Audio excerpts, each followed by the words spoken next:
This is going to be a video of a model building a Tamiya Skyline GTR model. It's going to be everything but watching the paint and the glue dry.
This is the 1/24th scale Nissan Skyline sports car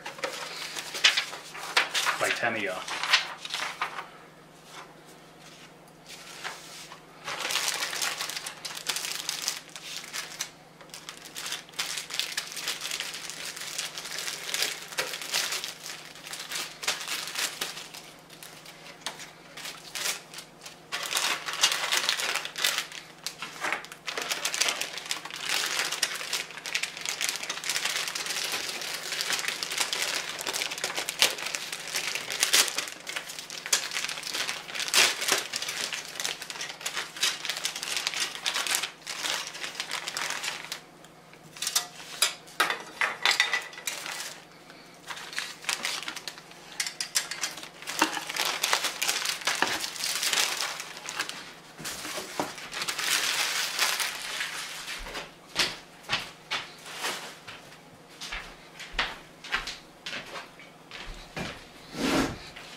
Now we're just going to be getting ready for the spray painting. Just going to find out the parts we need to paint.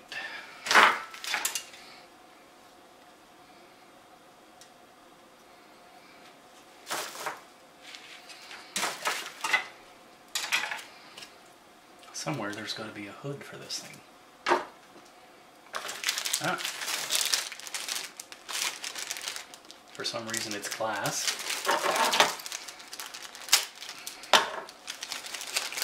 I won't be painting it glass. It's going to be body color.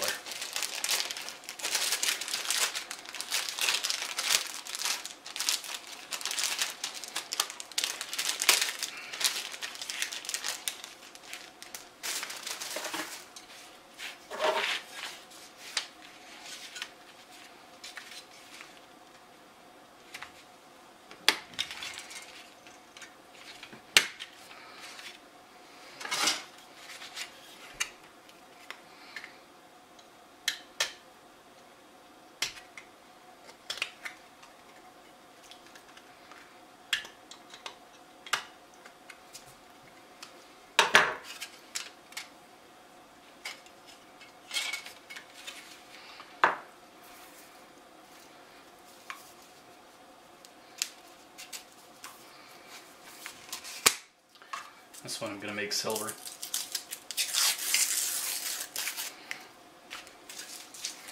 I prefer Tamiya paint, but unfortunately they were sold out of silver. So I'm going to be using a tester's enamel.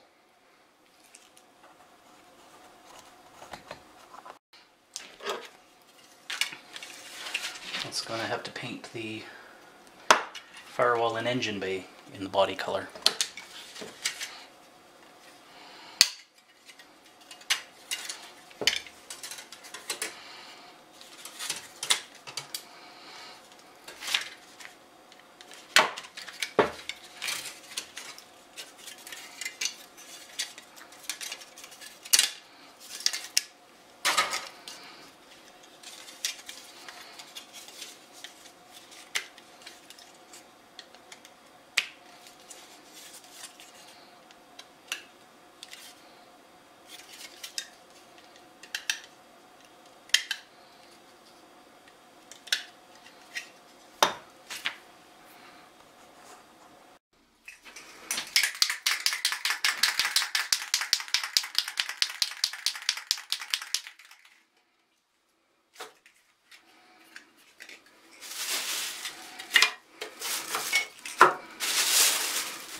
Now I'll let that dry for about 2 days. I'm probably not going to be doing a lot of talking during this. Concentrating mostly on doing the model. Probably have the computer running in the background every now and then. Listening to some podcasts or maybe some music.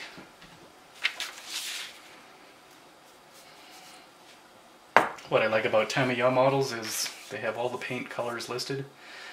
And what I generally do is I start putting it together, and then after that I start going and painting ahead of time so that the paint will be dry by the time I get there. But to start off, I have this little clamps system here. I can get the pieces in place, get it started, and let the paint dry as that goes.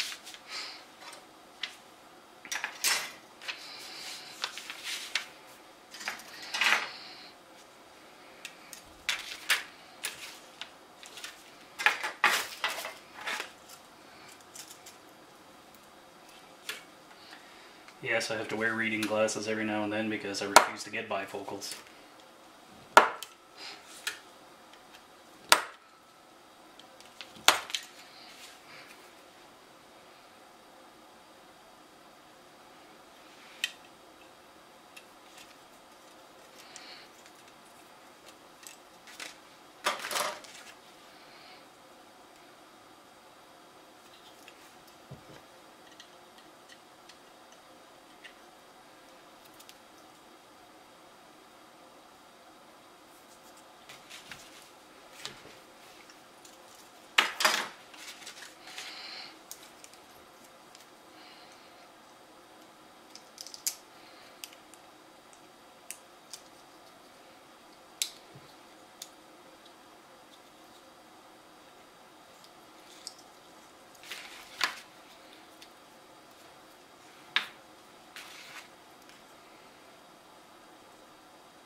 I'm going to start off with paint X18, which is a semi-gloss black.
This is another one where I'm going to have to use an enamel because I didn't have the semi-gloss black that I needed.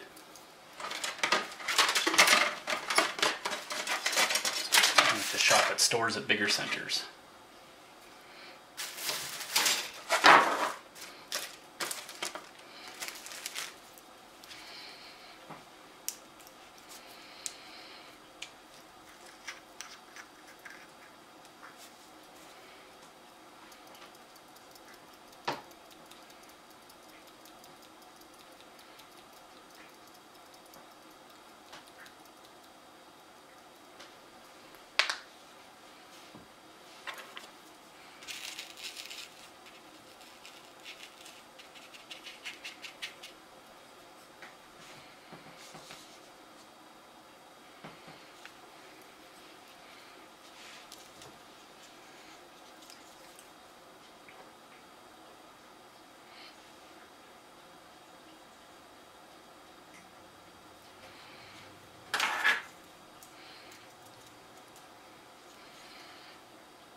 What I don't really like about the enamels is often you have to do a few coats of paint to get it where you want. The acrylics, they tend to get applied in one coat a lot easier.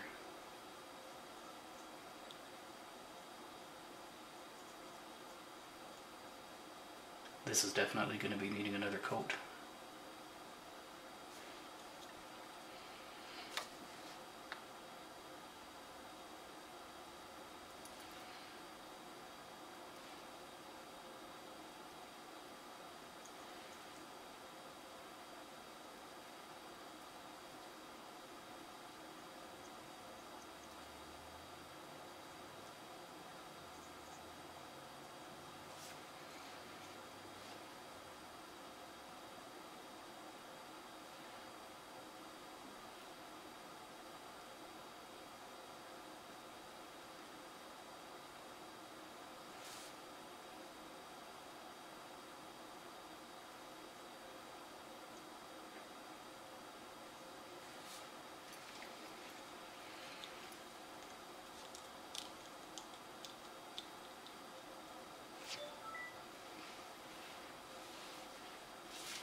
A lot of time I'll just paint the part while it's in the tree. It's a little easier than trying to handle it. Let this dry, and once it dries it's easier to put together once it's already painted. Just do little touch-ups on it after everything is dried and finished.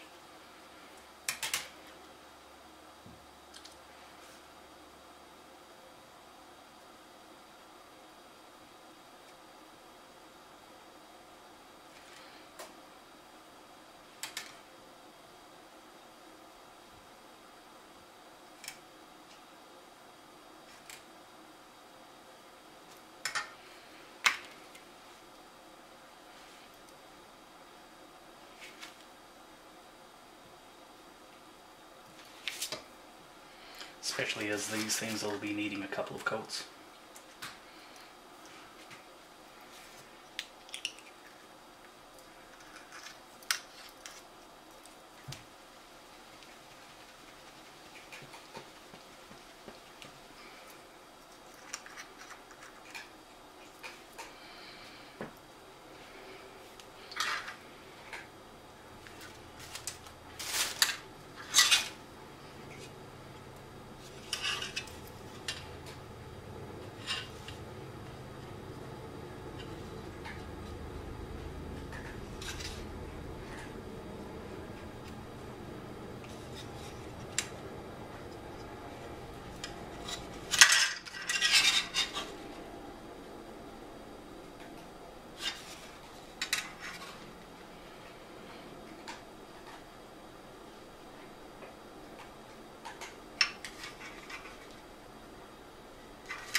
change brushes because these next pieces are fairly detailed. Very detailed, and going to need a fine brush, a very fine brush on this one.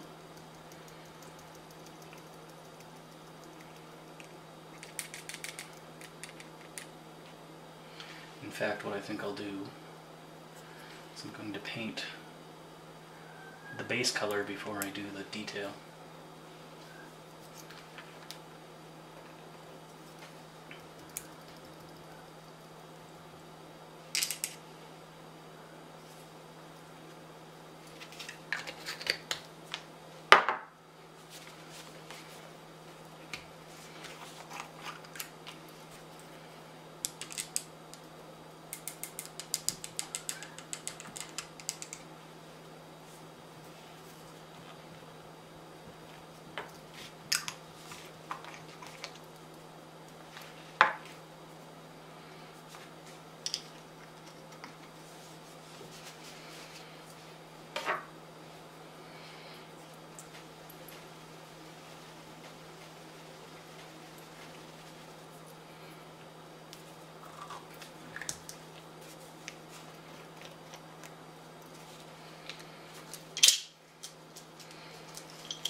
I've never seen this color before on any model that I've built.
Interesting.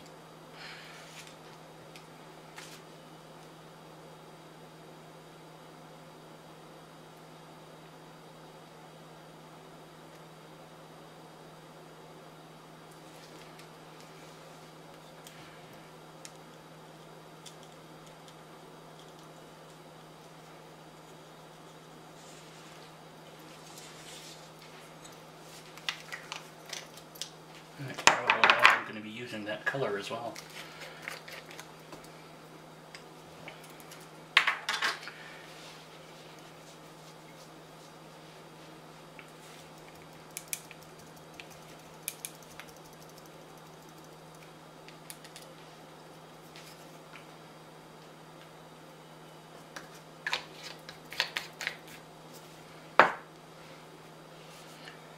Going to go over some of the semi-gloss black again.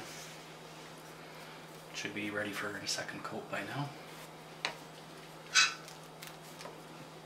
I'm going to use a finer tip brush.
Definitely ready for the second coat. It's sticking a lot better. Better coverage.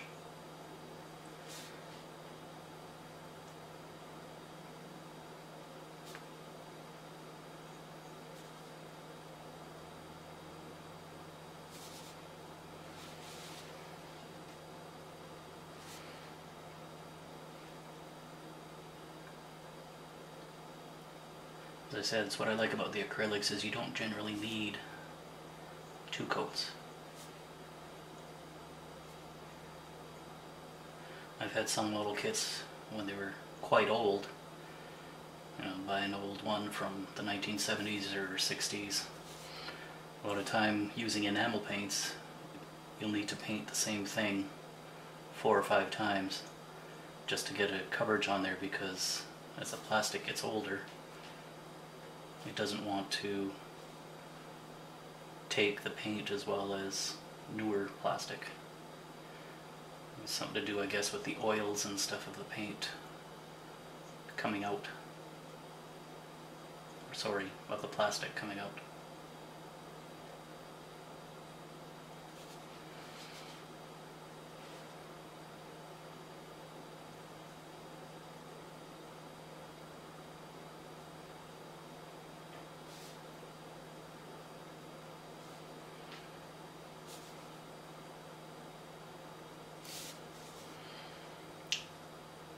I'm gonna let the pieces on the purple part dry before I put on the secondary color.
The next color is metallic gray.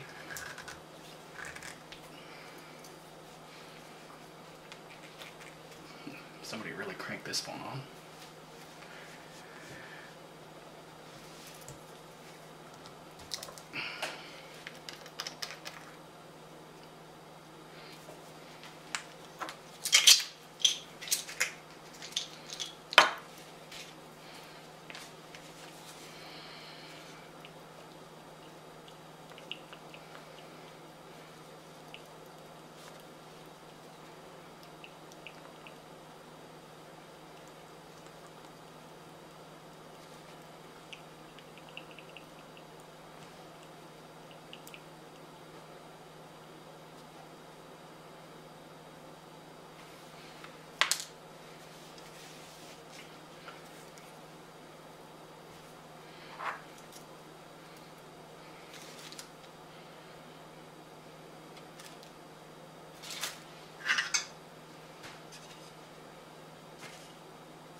Probably would have been better to use the wide brush on this one.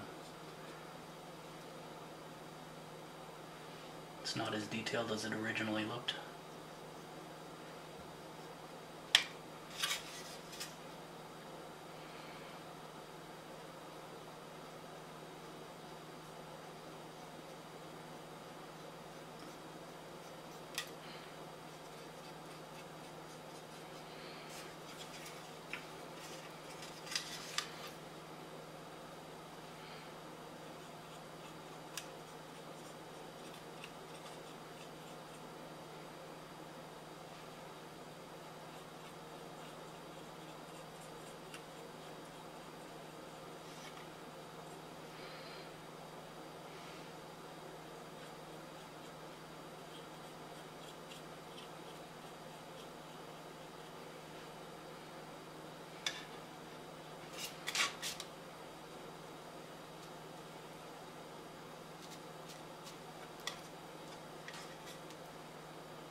This piece is going to be tricky.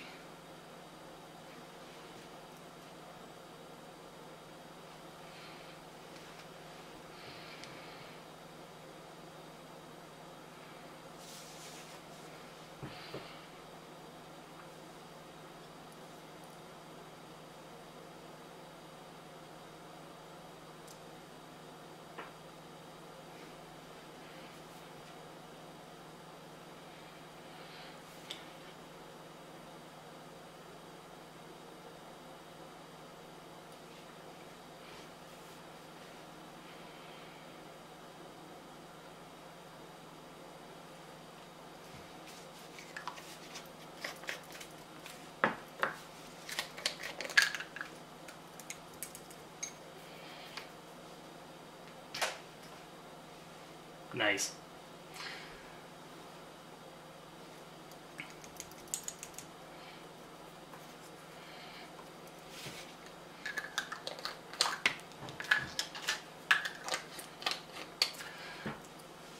That's why you always want to look at where you're putting your hand when you're painting something close like that.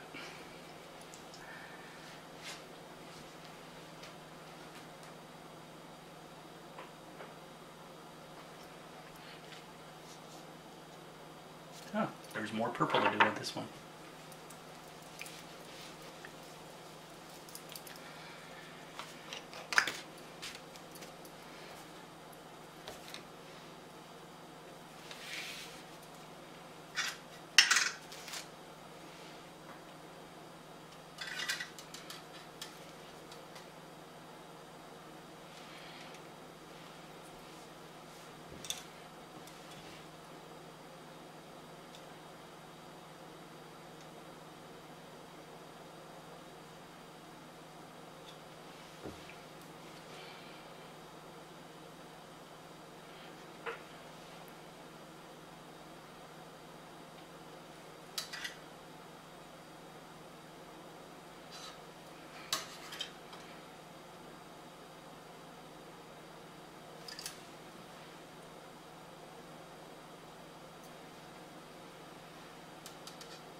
Just a little touch up to do on this piece.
I just realized one important thing to notice is when they're giving you the paint numbers.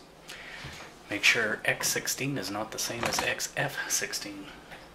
The part I just painted purple on the bottom there is supposed to be painted a different color, so once that dries I'll have to repaint it. Oops.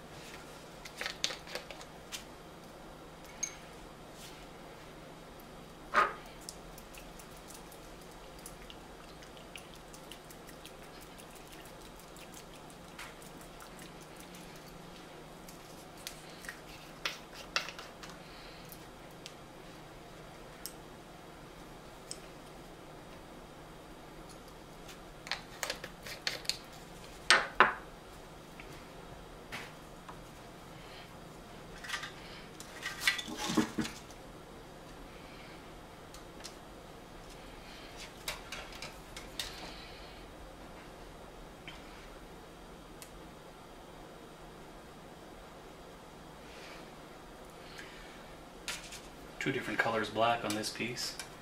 You wouldn't think you'd notice a difference, but it's kind of interesting how much of a difference it does make once they get all dried.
Pardon the cat keeping and bumping on the stand there.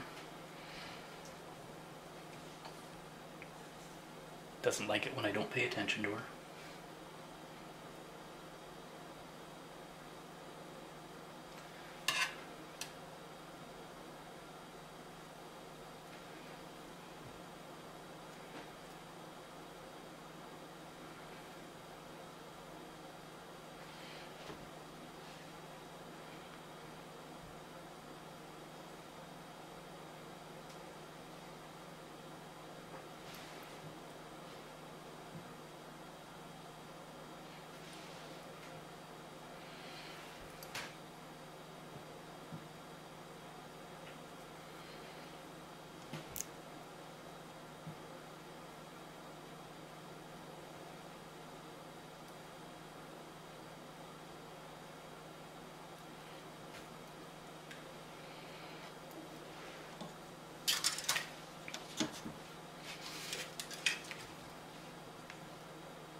I'll let the paint dry for those, and that'll be the first two steps on this.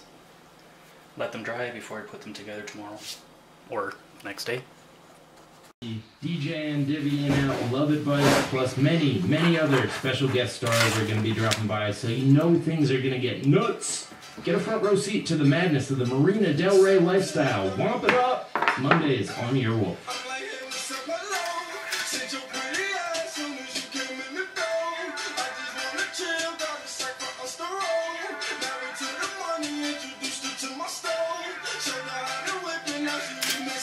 Hello, the internet, and welcome to another episode of the Cracked Podcast. My name is Jack O'Brien. I'm the editor-in-chief of Cracked, and this week we're talking with one of the first Pulitzer Prize-winning writers we've had on the show in a while, I think. Dave Barry has been called a lot of things. The funniest man in America by the New York Times, who presumably followed that up by saying, yes, funnier even than Philip Roth's darkly sardonic writing about the tragedy of aging while remaining surprisingly horny, and even funnier than those New Yorker comics where everyone is a man with short legs. Being called funny by the New York Times, I guess I'm saying, is a little like being called a hard-hitting journalistic institution by the writers of Space Jam. But they were on the money this time. Dave Barry is a hero to those of us who write jokes in prose, where the timing and punchline of your jokes rely on the voice in the reader's head to pause in the right places and know how to sound out the fancy synonym for poo you've used as your punchline, because you can't use the word poo twice in the same sentence. First rule of writing humor. But I've always had the sense that he'd be a lot of fun to talk to, and man, was I disappointed. No, he's great. I think I got that sense because he's the sort of kind of cut through the bullshit type of funny that instead of like drawing attention to itself, it draws attention to whatever the current conversation happens to be about. I have long held that saying things about the subject being discussed is one of the primary goals of any given conversation. It might seem like a weird skill to compliment, but it is actually a rare one. Like, some of the funniest people I meet out here in Hollyweird are funny in person, but they're funny in a way that like draws attention to themselves and like the fact that they're being funny. I mean, just generally, like late night talk show hosts have writing staffs for the topical jokes up front that are about stuff. Dave Barry wrote a weekly humor column without a writing staff for like 21 years, and every week he had to be funny about stuff. I want to give you a few examples in case you're not familiar. One of his most quoted columns is about how to deal with customer service agents for, let's say, the electric company that supplies your home with power. I'll get to the quote part in a second, but early in the article he points out the inherent kind of underlying truth of all interactions you will ever have with a customer service representative. He writes, as far as they're concerned, the relevant facts in any dispute between you and them are these. 1, they have a bunch of electricity. 2, you need it. 3, shut up. And I wanted to call that out because that is not a minor point. That is the ultimate calculus of all human interactions, no matter what service you want them to provide to you as a customer.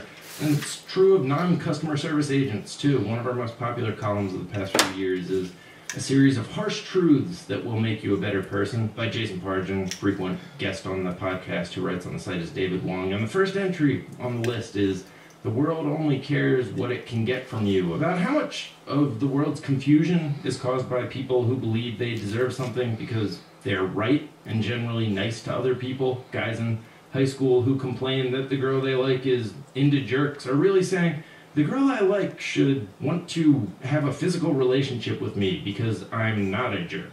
And that's not how the world works. Tywin Lannister says it. He's a bad guy. Jason and Dave Barry say it, and they're funny enough to remain likable, to make you still like them while they're telling you the harsh underlying calculus of human life. And the way Dave remains likable is by ending his column with some practical advice about how, as an American consumer, to get the thing you want from any powerful company, be it electric or credit card or whatever. He's just told an anecdote about a Russian military leader who had his power cut off, drove a tank to the center of town, pointed the tank's gun at the power company, and found his power restored. And his oft-quoted advice, he writes, what I'm saying is, forget the automated answering system, get a tank. Perhaps you are thinking, but a tank costs several $1,000,000, not including floor mats. I don't have that kind of money. Don't be silly. You're a consumer, right? You have credit cards, right? Perhaps you are thinking, yes, but how am I going to pay the credit card company? Don't be silly, he writes. You have a tank, right? So, great ending, and you can't be mad at him for telling you that you're essentially powerless. Another piece that's always just kind of stuck out to me, when the people of Oscar Mayer Meat Products asked him if he wanted to drive the Wienermobile around, which is the sort of be wacky with this wacky thing and make our brand look good type of setup that I've seen comedy writers bristle at. But he seized on the opportunity to embarrass his children by picking them up at school in it. And, you know, the column overall is revealing and poignant without being sentimental, but there's a throwaway gag in the middle of the article that I want to read quickly. After driving it down the hippest part of Miami Beach and being disappointed by a lack of reaction, he writes, I got a slightly better response later in central Miami where I pulled into a used car lot. The owner walked up, staring at the Wienermobile. I'm thinking about trading this in, I said. I'm looking for something that is not shaped so much like a giant hot dog. He was genuinely interested. He was clearly thinking, sale. Okay, he said, looking around a lot. What I want, I said, interrupting, is a vehicle shaped like a smaller hot dog, a more compact hot dog. Do you have anything like that? He stood there thinking hard. Give me your card, he said, in case something turns up. You have to admire that kind of determination. Now, that is the funniest possible thing you could do in the Oscar Mayer Wienermobile. A very funny person might have stopped after coming up with that first question to ask a used car salesman, but he had a second, funnier one, and made you appreciate used car salespersons in the process.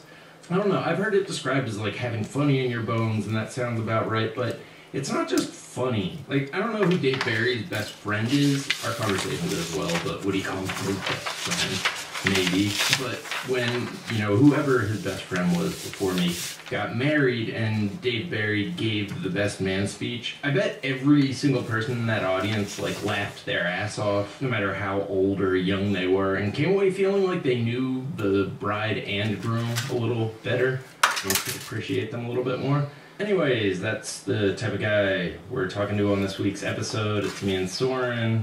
We talked to Dave Barry about his latest book, other things. They don't say I'm the best at teasing an interview for nothing. Anyways, I hope you enjoy it. I'll be back at the end for some footnotes. Talk to you then.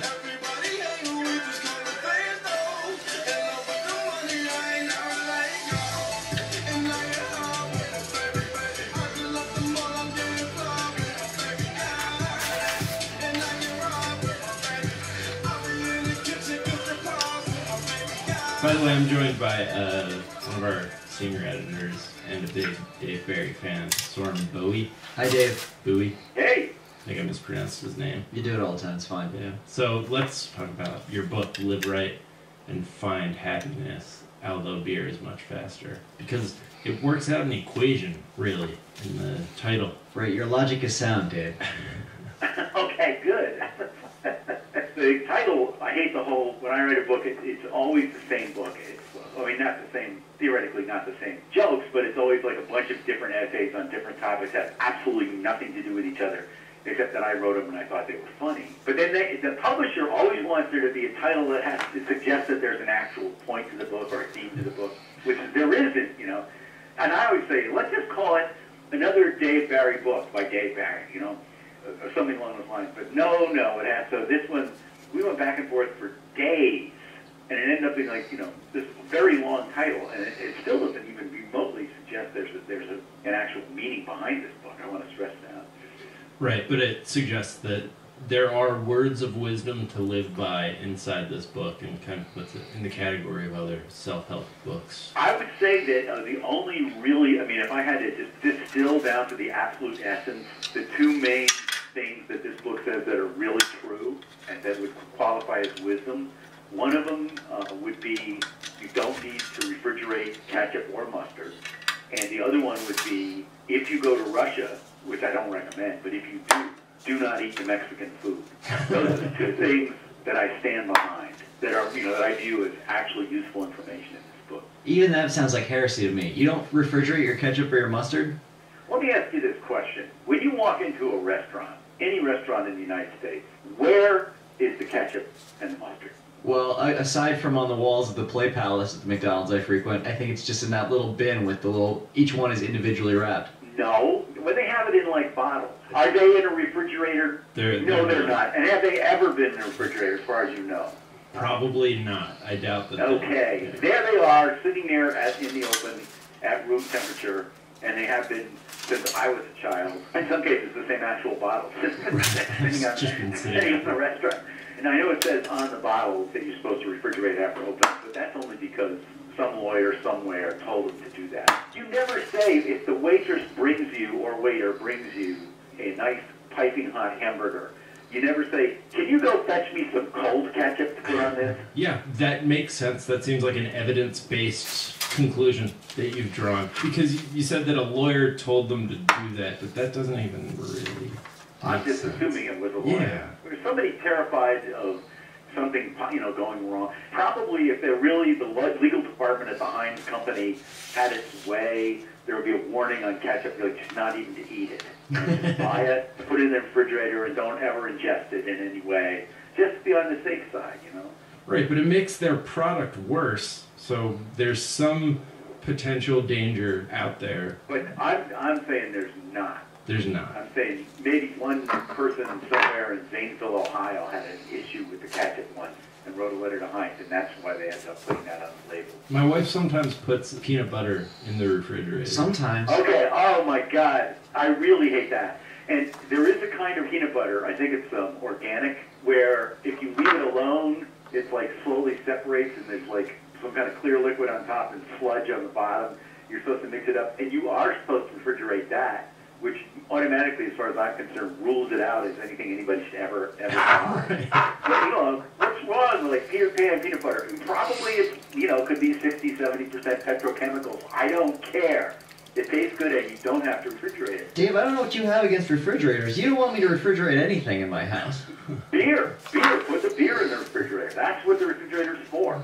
And mayonnaise.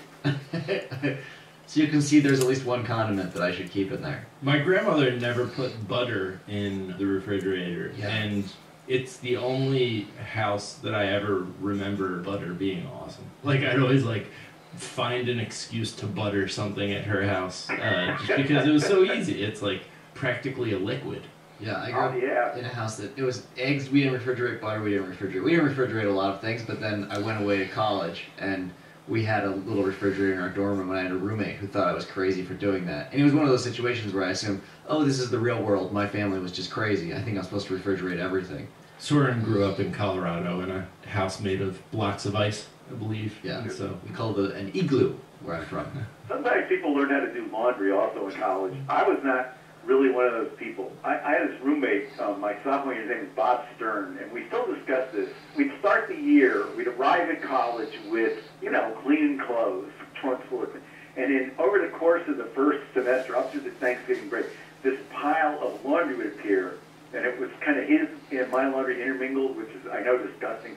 But what I vividly remember is when one of us would have a date. First of all, there were two of us sharing a room, so if you had a date, one of you had to clear out and spend the evening, sitting out in another part of the dorm. But the other, we used to spray the pile of laundry with Right Guard. oh man. That was how we created the ambiance, That special scent that women on your college campus knew. We didn't actually wash the laundry, we just sprayed. Yeah, you just spray it down. You turn it into a fresh-smelling nest on the floor.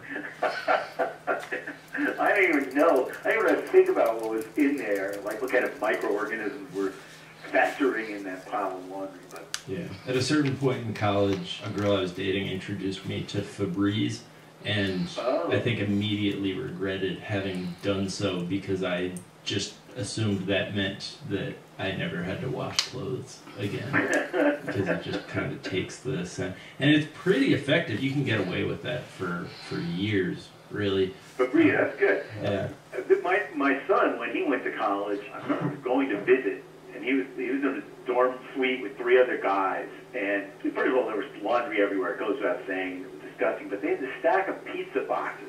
Every time they ordered pizza, they would stack, and it was taller than me. And I'm thinking I think I said, what are you saving me for? Like, and they didn't really have a reason. It was just like everybody was too lazy to take the pizza box and throw it away, so they just put it in the corner and, you know, added another one on top until they had this gigantic stack of pizza boxes. It was to balance out the giant pyramid of empty beer cans that they had elsewhere. Yeah, they did. They had that Completed also. their room. They had the pyramid of beer cans also. It's almost like a triumph thing. Like, that's the trophy of a life well lived. I remember doing that in college too, where we'd take bottle caps of beer and we would stick them into the ceiling and try and collect a ceiling's worth of bottle caps, because it meant that we had drank that much and there was some sort of sense of victory in that. It's really probably good that there are women and that we married them. Can you imagine what the world would look like? You said that I mean, like it was dawning it on would you. have bridges and tunnels and submarines and stuff, but it would be otherwise disgusting, you know? But like way too many bridges. Like I would have just over stuff that could have easily been solved in some other more pleasing way. Is the Russian Mexican food that can't be based on experience? Yeah, it was. I went to Russia. This is one of the essays in the book that theoretically I'm promoting by being on this podcast. But last fall, Ridley Pearson is a friend of mine and an author. The United States State Department sent us there as part of a program that is designed to improve relationships between countries. We see how well that worked out. Sending me and Ridley to Russia. Let's just hope they don't send us to Iran next. So we went to Russia, and it was interesting. It was a little unnerving because the relationships between the two countries were pretty bad then. They're worse now, but they gave us this big, thick packet of warnings about what might happen to us over there. And they said, you know, you will be under surveillance almost for sure. Your rooms might be under surveillance.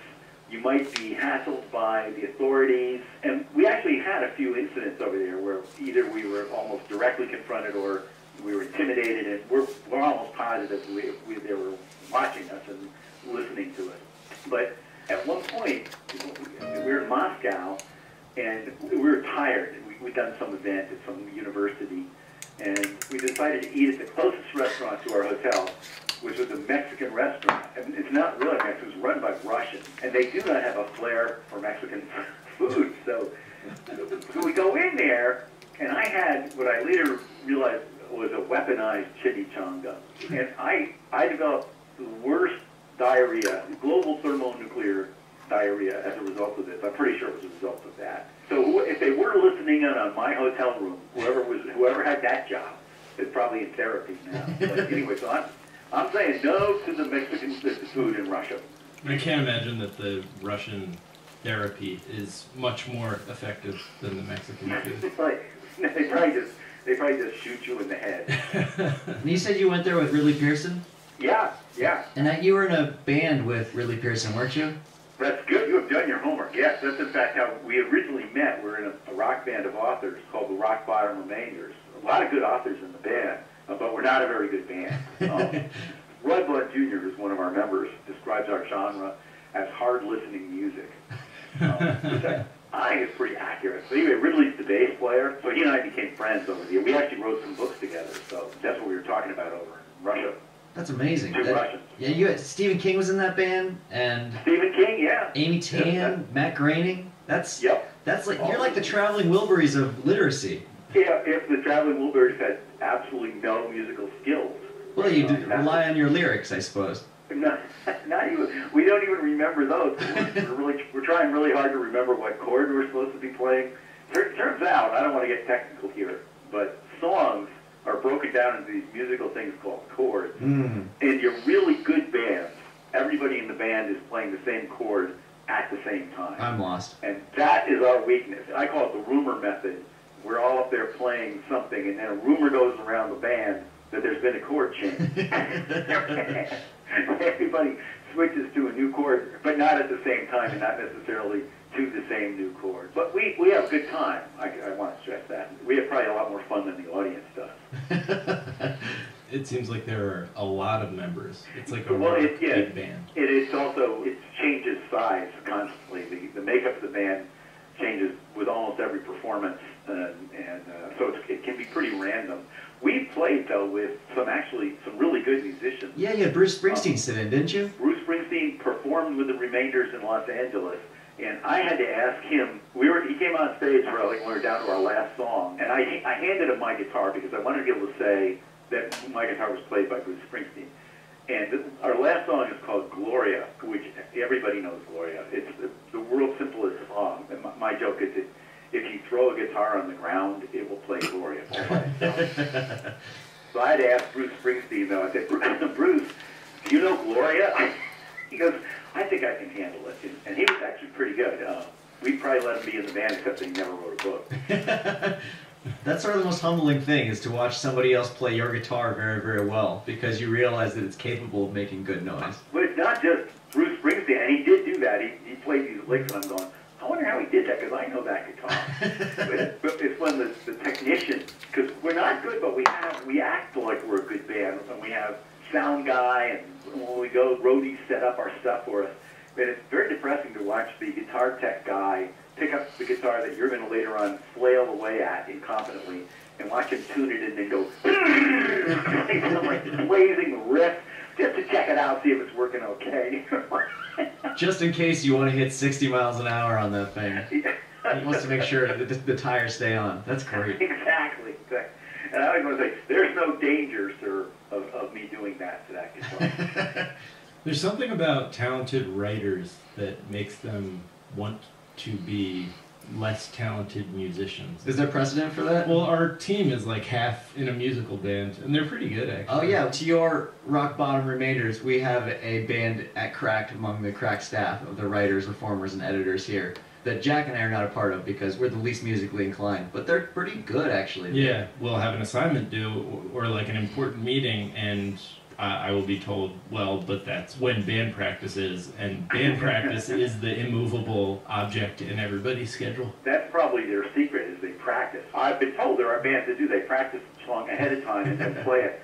And what we do is play the song and then later on at the bar go, we should have practiced that. You know? but here's the thing that I have learned, because I would say approximately, if you were to go around and just survey the entire adult male population of the United States, you would find that about 73% of them are in some kind of band.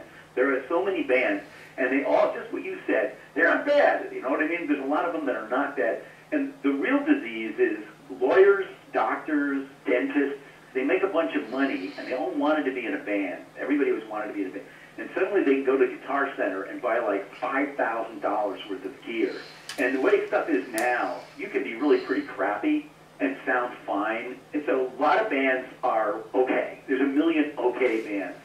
And not to bring up Bruce Springsteen again, but he said to us after the show we did, we all gathered backstage because we couldn't leave for a while because the crowd found it when they found out Bruce Springsteen was there. There was like this mob outside. And he's going like, you guys aren't bad, but don't get any better because then you just, the crappy band.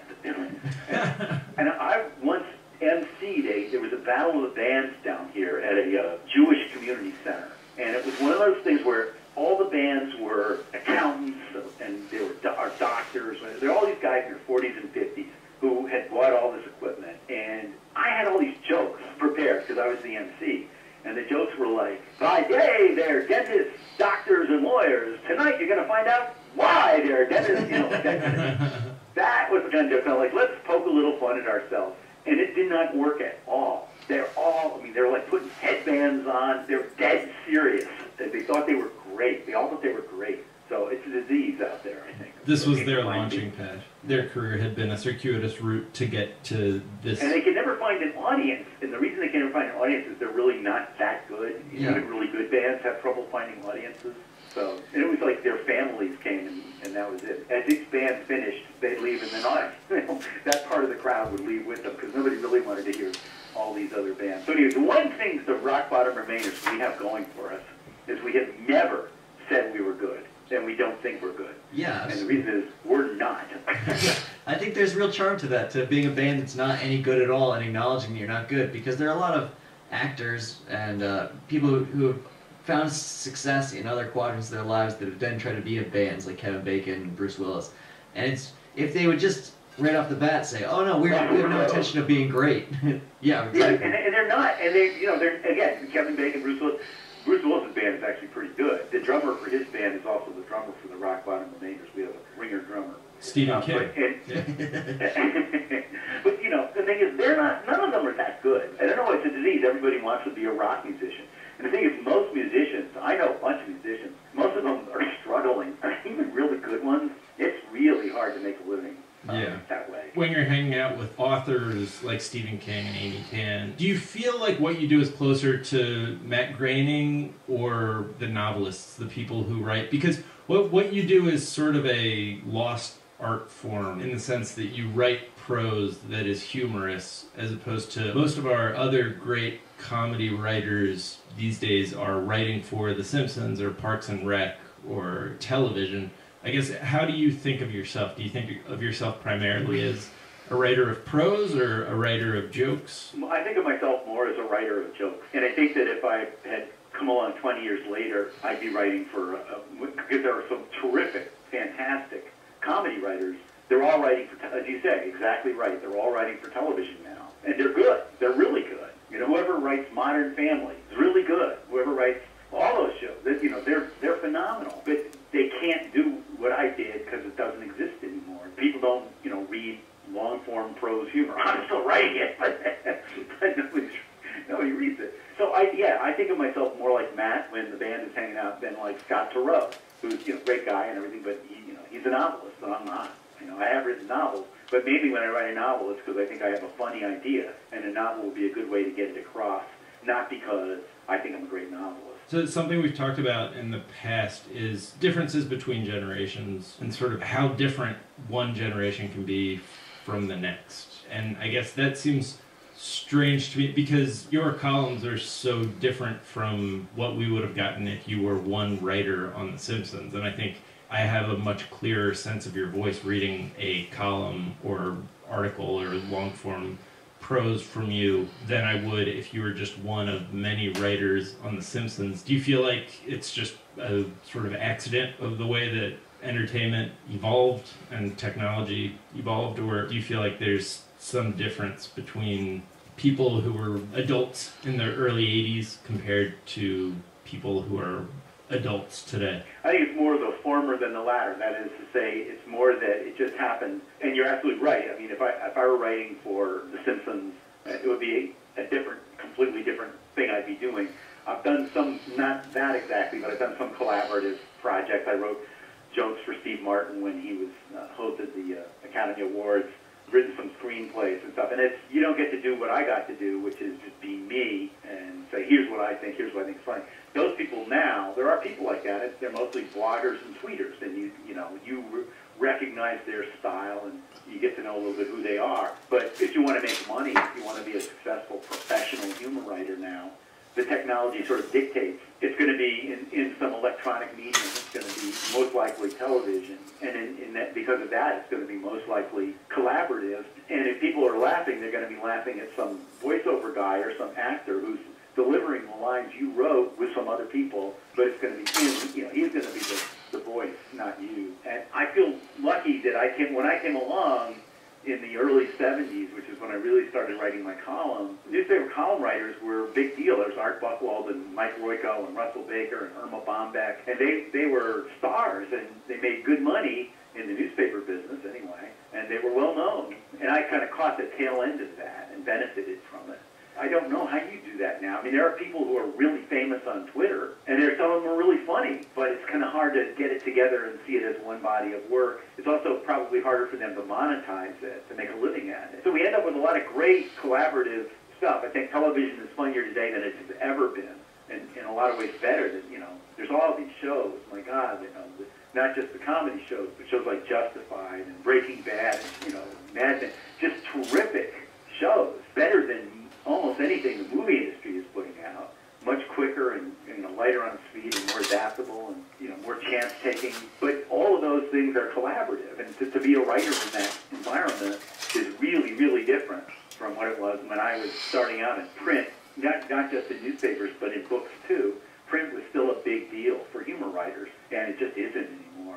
Yeah, I think that's something that's great about Twitter is that you can actually get a sense of, like if I follow every current Simpsons writer, I can get a sense of each of their sensibilities and then almost pick out a joke that they wrote or, follow them from one show to the other. But it takes a lot of work. And even then, though, if you're following them, you know that those guys, if they come up with something really terrific, have to make a decision.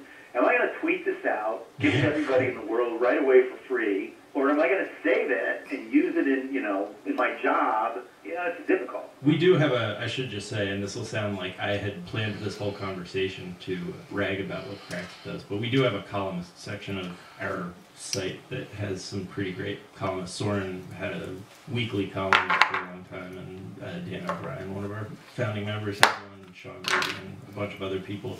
And forcing people to write on a weekly basis and like hit a deadline and then put their name on what they put out there was really, I saw people really get incredibly good very quickly with that schedule and with that demand on their time. They also hated it and immediately asked me to take them off their column as quickly as they possibly could. You had a weekly humor column for 100 years, was it? I believe that's It was right. it started right after the Spanish-American War. Yeah. But yeah, a long time, almost. It started as a 25 skewering of years. Panama, right?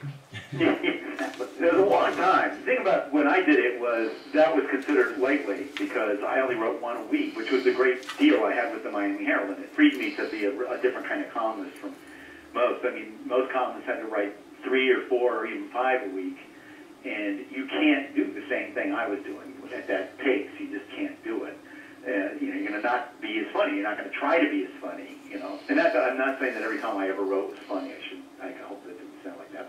But I could make it as funny as I could possibly be that week, which I wouldn't have been able to do if I had been writing a whole bunch of them. I don't even remember what your question was. Did you feel like you got better, or like was there a first 3 years you feel yourself getting better, and then you run out of ideas at year 32? Or did you feel like, I'm really at the top of my game at a certain point? At the very beginning, I didn't even think much about it, one way or another. As I became more established and won a Pulitzer Prize and, got a lot more attention, I felt a certain amount of pressure. And then after a while, I just didn't worry about it. And the main issue for me became, when was I going to stop? And I decided I stopped writing a weekly column about 10 years ago. And at the time, nobody was asking me to stop. In fact, the assumption was, my column was in like 500 newspapers. There was no reason that anybody could see that I should stop. But I just kind of felt like I really still like it, but I could see a time coming when I'm not going to, or when I'm just going to feel like I'm not doing it as well as I could. And I really want to do some other things. I want to try to write longer form humor essays. I want to write a novel, that kind of thing. So that's when I decided to stop. So I never had that. Oh man, I'm not what I was. I'm not as good as. And I never had that conversation with myself. And I had many people tell me, "You're not as funny as you used to be." But I'll never forget when I started my column in the early '70s at a newspaper called the Daily Local News in Westchester, Pennsylvania.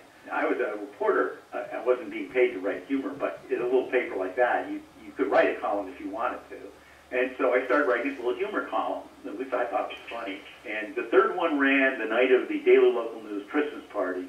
And the woman who was editing me, her name was Hannah Isapetus, had a few drinks, came up to me at the bar. And I'd written out at this point 3 columns. And the third one had, I think, run that day. And she came up to me kind of drunk and said, "You're not as funny as you used to be." And that was like, 30 years later, I'm still doing it. So I heard that a lot, but I just have to ignore that. That's the thing about writing humor. You guys know that as well as I do. The easiest thing in the whole world, is to tell somebody something that is supposed to be funny is not funny. There are so many million, for every one guy trying to be funny, there's at least 50 guys ready to go, "You're not funny, that's not funny, that sucks." If you can't deal with that dynamic, then you're never going to have any luck. You're never going to have any success in writing humor. You just have to accept that, and you have to understand that the easiest thing in the world is to rip somebody trying to be funny. And I've done it, everyone does it, but it's not a real hard intellectually thing to do. That's lazy. Yeah, it's not constructive at all for that person. It doesn't mean anything to rip somebody apart. Yeah, there's a certain snobbery with regards to comedy, especially, that I feel like is like becoming more trendy online. Like Paul Blart Mall Cop 2 is at 0% on Rotten Tomatoes, and people seem to really like take great joy in that fact and great joy in, like, you know, using this as an excuse to talk about why Kevin James isn't funny. And it's really, like, as somebody who regularly has to put out content that people think is funny, it feels like foreign to me and like somewhat hostile that that's such a thing that people sort of glory in. Well, there's an instinctual pleasure in tearing something apart and eviscerating something. Even from childhood, you can remember grabbing dry leaves on the ground and crushing them until they were nothing. They were just dust, and how good that feels. And so I think Dave's right. It's a lazy thing to do. It's the easiest way to do it. The internet gives this weapon to everybody, and the world is full of, and you know, I think of them as basically punks. You know, the world's full of them. They just get off on it and view it as an actual achievement, when in fact, you know, it's usually not. And you know, I'll bet you that if I haven't seen Paul Blart Mall Cop 2, but I'll bet you I would find, you know, I find that very forgiving. Unless it's just really bad, if there's a couple of laughs in it, I'm happy. You know, I know that, you know, whoever wrote that movie, they were smart. There's a lot of work involved in it. He's a talented guy, Kevin James. I guess I'm too old now. I'm not going to spend the rest of my life ripping people who are trying to be funny. I'm going to spend it enjoying those occasions when they are funny and forgiving them for the times when they don't, you know, they don't nail it. Because, God, we've all been there. Yeah, and now, Dave, you've also been a proud advocate of freedom of speech. There was that one incident in which a student in college had written one of your phrases on his door, and the school had asked him to remove it. That was about the government. Do you remember that one? I do, yeah. He was actually a graduate assistant, I think, or a dorm monitor, whatever they call them. Yeah, and it was, you know, a joke about the greatest threat we all face is the government. And I really don't know what's happened to colleges. So I'm just really glad I'm not in it anymore, you know, in the academic environment, because there are probably lots of places colleges where it's still fun, but there seems to be a lot where, you know, anybody enjoying anything or laughing at anything or having any kind of mockery of anything is a threat to everybody and has to be shut down and schooled and taught how to behave. I don't know when that happened. Didn't happen in the 60s, I will say that. Now, the internet, though, is clearly an expression of free speech, but there's no place that's better at reminding you how dangerous that is or how unfun that can be when everybody has a voice. I don't know if that's changed at all for you with the internet, or the fact that when you fight for freedom of speech on the internet, sometimes you just have to be on the side of the assholes. Yeah, you have to not be on their side, but you have to at least figure out that being an asshole is not a crime, and if saying something that everybody finds offensive is not a crime, you know. So you can't figure that out. I mean, to me, that's always seemed really obvious, and somehow we've raised this giant community of people who don't think that's obvious, you know, who really believe that they should have, you know, be able to say what is okay to say and what is not say, and always for a good reason, you know, like, oh, I'm not against freedom of speech, but this is, you know, beyond the pale. That kind of thinking, that's new, you know, on such a scale as we're seeing right now. I think that I'm of a generation that's just maybe right below you, but it was fascinating to me hear you talk about being in college, that you would try and incite controversy, or you'd try to insult teachers, or you would try to make them angry, and that you didn't even think that you couldn't possibly have the right to do that. That's very different, I think, than with the way that I grew up. That's what I did in college, and I graduated in 2003. My friends and I just liked doing things to provoke a reaction, and there are people who have politically correct language to deal with it, but I don't know that it's that different so much as that becomes a media narrative that people are more willing to cover it and kind of run with it. Well, I think now, though, if you said something that was offensive now, and with the intention of being offensive, the internet is so pointed and weaponized that your career could be over in an instant. Well, that is the thing. I do think it seems like we've used free speech online as a means of public shaming. Like, that seems to be the main new thing that's been added to the equation. When you reach the point where you can, with one sentence, get yourself fired from a job as a university professor, even if the sentence might be factually true but is perceived as offensive, that's not freedom of speech. I don't know what that is, but there is no scarier place to be right now than to be a university professor. All these little minions watching you, ready to tweet out if you said something that they find scary or threatening or whatever, all the words that they use now. That's pathetic to my view. That's not freedom of anything. That's just sad.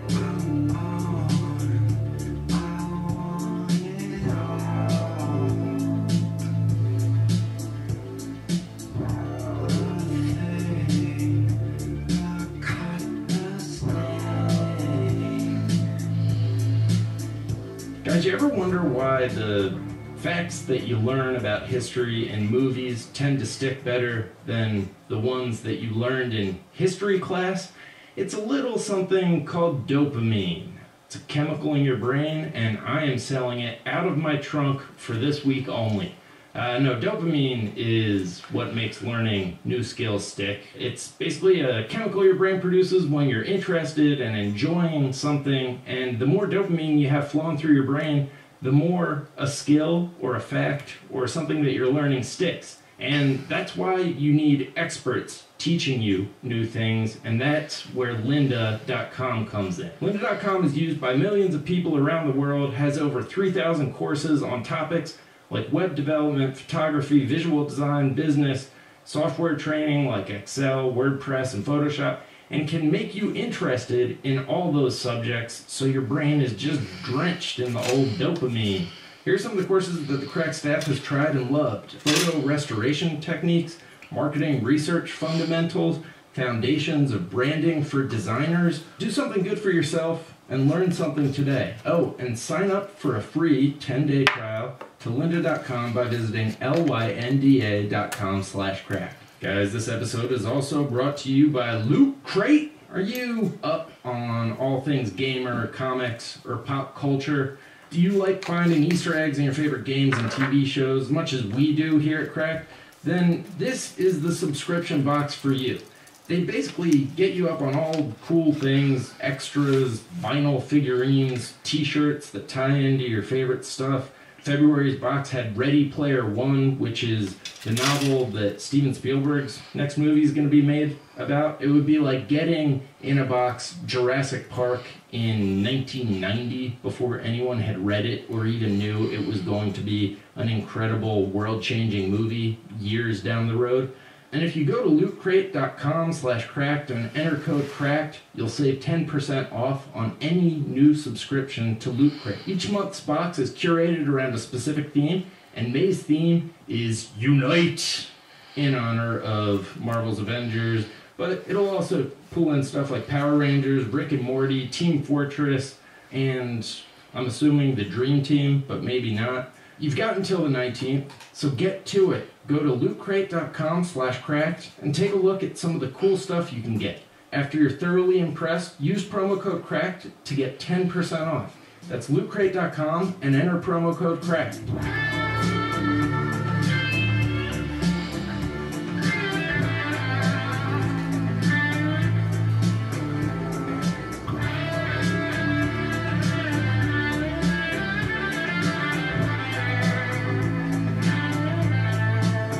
You've talked about the difference between your parents' generation, which you kind of identify as the people we see in Mad Men, and your generation as being, they just like really partied. That was an essay that actually got a lot of attention. That it was inspired by Mad Men, which is a show I really enjoyed and find to be really authentic in some ways, but inauthentic in others. And the one way I found it inauthentic was that is basically my parents' generation that they depict on that show. And my geographically, I grew up in Armonk, New York, the suburb of the city, and my dad rode the train with the bar car, and his neighbors were stockbrokers and lawyers and advertising executives. And the one thing that was different from the mad people depicted on Mad Men is nobody on Mad Men ever has any fun. They drink a lot, smoke a lot, which my parents definitely did, but they don't really enjoy themselves. And the more I thought about it, the more I realized that my parents' generation had incredible amounts of fun as adults. And my generation, we had our fun before we became parents.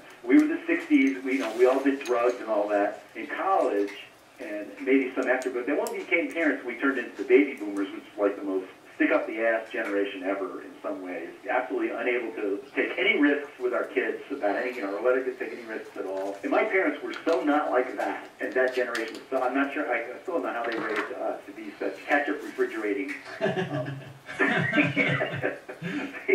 generation. But my parents had a lot of fun. And then what was cool was when that book came out and that essay was reprinted for the most part in the Wall Street Journal, all the mail I got from people my age saying essentially that, God, my parents, they used to play cards and drink all weekend. They'd send us out for cigarettes. And I'm not saying it's good to drink, and I'm not saying it's good to smoke, I am saying, though, that they didn't worry like we worry, and they didn't get so uptight the way we did. Yeah, you say in your book that you feel like, despite all their efforts to provide everything they could for the next generation, that they were actually happier than yours. Yeah, my parents had dealt with real hardship compared with what we did. My mother was actually born in a sod hut. In Colorado, represent. Exactly, yep. And they went through the Depression. I mean, they had nothing. And then they went through World War II, which was much scarier than anything going on now, even though we all think the world is terrifying now. It's not as terrifying as that was. And then the threat of the atomic bomb and everything.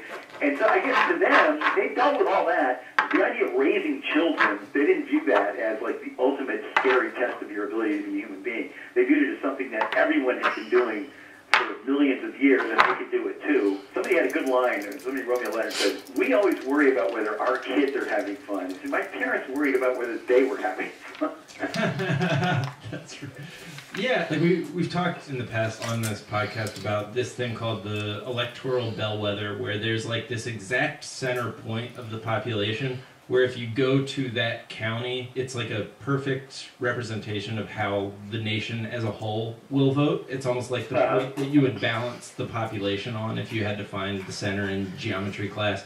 And it started out, I think, in West Virginia and now has moved all the way out to Missouri. It's somewhere in the middle of southern Missouri right now. And it seems like as a culture, the age group that has been sort of our cultural bellwether has gone from being adults and your parents' generation to being like college-age people in your generation to my generation. The 80s most notable movies took place in high school and were about high school students. Yeah. And then now it's almost like we've gotten to the point that it's babies and they're our most precious resource, and like we only care what babies are concerned about and that they're like having a good time. Yeah, instead of saying when they get older, then we'll pay more attention to them. For now, we'll just feed them. Now, you've got children of your own, and they've been through college and everything. You have a friend, Gene Weingarten, who I think maybe was one of your first bosses, right?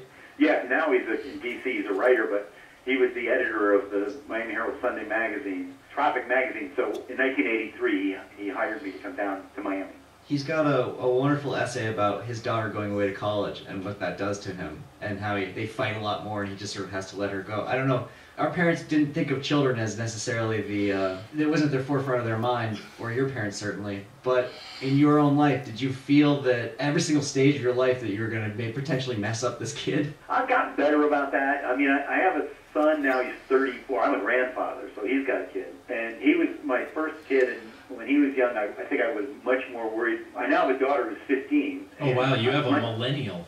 Yeah, I did. But I'm much more relaxed about her, I think. Partly because she's a girl, so she's not completely like my son was.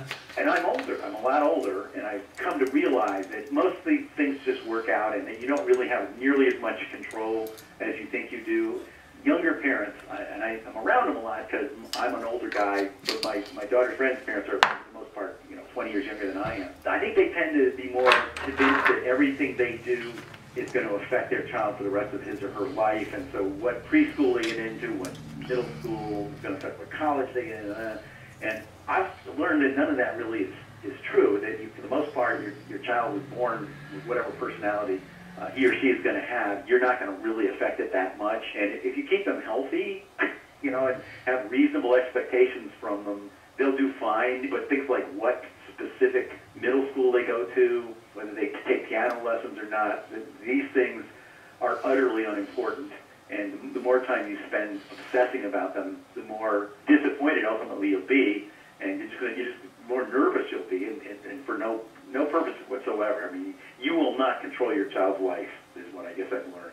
So stop trying. Yeah. There's this thing we've covered on the site that I'd just be interested in getting your interpretation of, called the Flynn effect. Have you heard of this? It basically says that when you compare intelligence tests on average across generations, it appears that people have been getting smarter on average by 3 IQ points every 5 years, which would mean that the kids who everybody's losing their mind about right now, the millennials, are actually the smartest people we've ever had on the face of the earth. And they're slightly smarter than your son's generation and more noticeably smarter than your generation, and on average leaps and bounds more intelligent than the Mad Men generation. And like, does that ring true at all to you, or do you think that's just a statistical anomaly? But there's a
we were seasons.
heart on my sleeve, got my hand. Said you could help me now. Change my life, please show me how.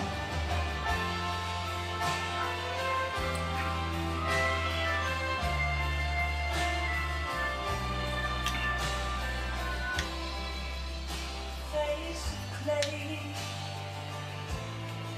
it's so warm. Feel like I've weathered through the storm. Said you could help me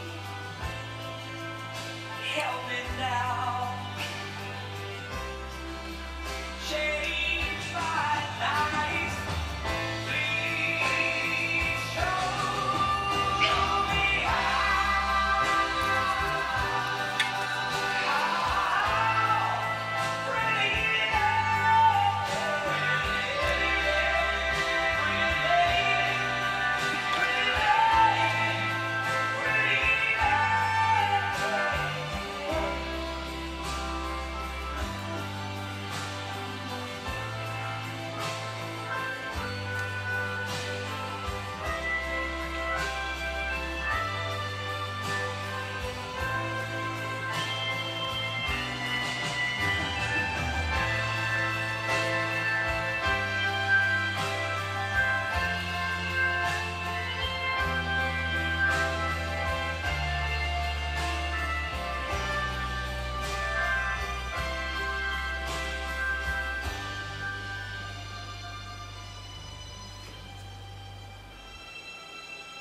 Pretty lady,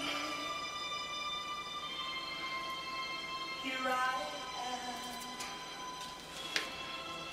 my heart on my sleeve, haven't had. You say you can help me now.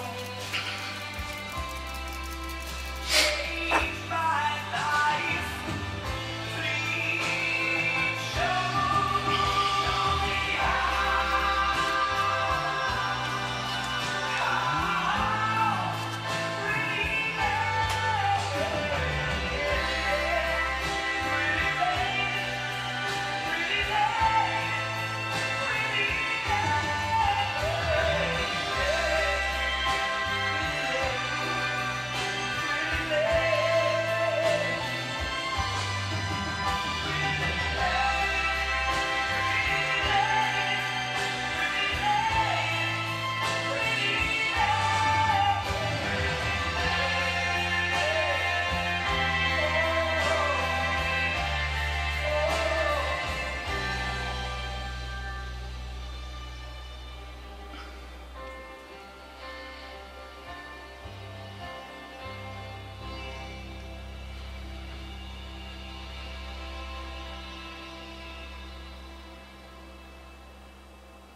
beautiful website, blog, or online store for you and your ideas. Squarespace features an elegant interface, beautiful templates, and incredible 24/7 customer support. Try Squarespace at squarespace.com and enter offer code CRACKED at checkout to get 10% off. Squarespace. Build it beautiful. Today's episode is also brought to you by lynda.com. If you want to be a better photographer, they've got classes on how to do that. If you want to make your website better, you can learn how at lynda.com. Whether it's learning how to code or how to do graphic design, doesn't matter. Whatever you're looking to do, they've probably got a course on it. So go to lynda.com/cracked today. That's lynda.com/cracked for a 10-day free trial.